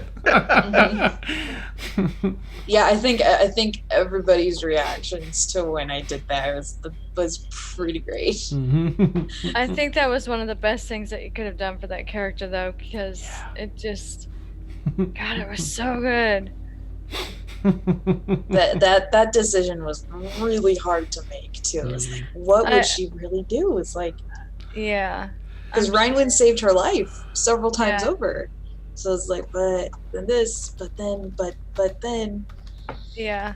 So that I think was the all caps pivotal moment for Mia. It was definitely a turning point, and it's like having an addiction. Yeah. Yep. Yeah. Yeah, and then Nice. once she defeated Davros, then it was like, now what? Get beaten to death in the back of a I mean, wagon. if you would have said, Brixie, let me have this. I've been waiting for this moment forever. Brixie would have just slaughtered Davros in a heartbeat in her bear-shaped, because with all the because I remember Brixie went into bear, that first episode that that was introduced Brixie, and that was my first episode being with you guys. I went bear form because she needed that. Yeah. And I mean, epic sword duel. Oh yeah. Epic swashbuckling duel. And then when Felix went down, I was just there in bear form. And then when I went into bear form, when Brixie unpetrified Felix, and that's when we met Aeronwenn too. I think the episode these guys, it was just before I joined the where you earned the going sideways title, was the magic shop. Oh my gosh. Oh, that God. was crazy town. In the Thieves Guild in Bexley? Yeah. It's like, this is going to go in from a simple shopping episode to blows being exchanged in a... People crying. Yeah. There was I was sitting there thinking... Dan, I vote we start in the Discord a thread of AU RPs. So it's like, what would have happened if Mina had survived, if Brixie had survived, if everybody had met everybody else? It's like, if Emil had assassinated Ormia. Yeah. Right. That was a real possibility there for a while. Yeah. Wow. Oh, man. Yeah. Okay, now I have to go back and watch older episodes. You definitely have to start from the beginning. Oh, there's so many. Oh my gosh. I mean, this is so much amazing. What got me hooked, to answer Half Donut's question, what got me hooked on to the show was your pitch. Because I remember you messaged, I don't know how you found me, but you messaged me through Twitter, I think. via Twitter. Mm-hmm. Yeah, and you pitched it to me. I was just like, oh, yeah, I would like to join you guys. That's so awesome. So your pitch, Dan, got me hooked. Good. To be completely honest, I did not know that there was a critter campaign, let alone like how. And to be honest, I was so nervous on the first game. I was just like, I don't know how everybody would look at me since I'm new, stuff like that. So that's awesome. Did you get the insight check treatment as well, or were the players not jaded enough yet to with new characters? Yeah. Oh yeah. Yeah. So our last message. I like that, a Mad Bird what if. So like, if we can't do a session 1 week or something, we should have people who can go to do like a one-shot AU or something of characters who have died. You know what? How about this? What do you think? And I'll keep developing it with y'all. But what do you think if I do a weekly what if? Like, you can all submit your what ifs, and like I can Talks pick Machina? one. Yeah. And I'll set like one per week. I'll choose one each week and be like, what if? Boom, and then everyone can like, write it out in a store, write their own blurb about it, and then I'll just change it each week. I'll get rid of that channel and start another what if. Don't get rid of it. Just start it. Just like end it and start a new one, so we can go back and read them. Okay, I'll see. Yeah, I don't know how Discord works still. Well, yeah, but like if I can keep it tidy, then absolutely. Yeah, that'd be so cool. Looking back through our DMs, Dan, and episode 27 was an episode divided. Yeah, let me see what it was. I think that's when I joined, but I think that's when I left for Australia. Oh, it was, yeah. Mm-hmm. Oh yeah. It was you published this episode March 25th, 2018. So I was in Australia at the time. Okay. I wonder which is the first one you were in. I'm gonna go take a peek. When you came back, or did you have one session and then leave? I think I did. You were like two sessions and then you had to go. Oh, I still have. Oh, Dan, look at this. The token that you made. Oh my gosh, that's right. It's like, you like this one? Does this work? Oh, awesome. Oh, this hurts. This hurts. Look at that. Yep, episode 23, Orin's Keep, then Davros, and that was a fun picture to put together. That was really cool. Gains and losses with his hat. You put his hat over his bloody head. Stabbed him. So that's the image. And then I took the feather from it. When the layout looked like this. Oh my, look at that. Yeah, had all that info spread out. Oh. So, I think on that topic, I'm going to put our YouTube thing in here for anyone that wants to go back and look at old episodes. There's plenty of juicy stuff. Let me just see if there's any other questions for anyone. And we were level 4, guys, with this layout. We were babies. We were babies. That was 2/3 of our levels ago. Diverse equals Doctor Who, LOL. I mean, nice. Yeah, have to notice that that's about the time that he joined in remembering visiting when I was in Australia. So, because I did a lot of promo on my own channel, which you guys can give me a follow because I'm like a couple of away from 600 followers. Ooh, I don't know. Nice. Put your thing in the chat there. Do the Mariah command. Okay, good. Nice. And you can also follow me on Twitter. But yeah, if you guys. Yep, and Danny threw my hearts. Oh yeah, that's right. I did tell you directly a few times. Remember that. I'm just gonna spam. Boop boop boop. Well, I think with that, I'm going to go ahead and wrap us up here. Again, players, awesome as always. I do not know how I got so fortunate to have so many wonderful players in these different campaigns, and this channel is just fantastic. Thanks to all of you. By being so awesome yourself. The hair, yes. The rest I'm working on. No. You're a great Dan. That's sweet. Thank you. We are very, very lucky. That you so awesome. Dan, you saw this, but I don't know if anybody else saw this. Half done said, you know what hooked me in when all of you started to talk to me? It was so cool to me to interact with the players. So that's so what I got. Yes. I didn't know if anybody saw that, but that was so sweet. Thanks, Half. So of course, well, I guess catch us every week, but our 100th episode. Look forward towards the end of the year, right around the turn of the year. Catch us here on Stormfall every Friday night between 10 p.m. and 1 a.m. Eastern. We have an all-evil campaign every Tuesday night, Kier's Lament, 10 p.m. to 1 a.m. Eastern. And a brand new campaign that's Steph and I play in. Along with Randy. And Victoria DMs. She's in our Tuesday night group. Yep. Randy, who's in chat, and Rebel, who's in chat, are also two of the other players. And then there's another two new fresh faces.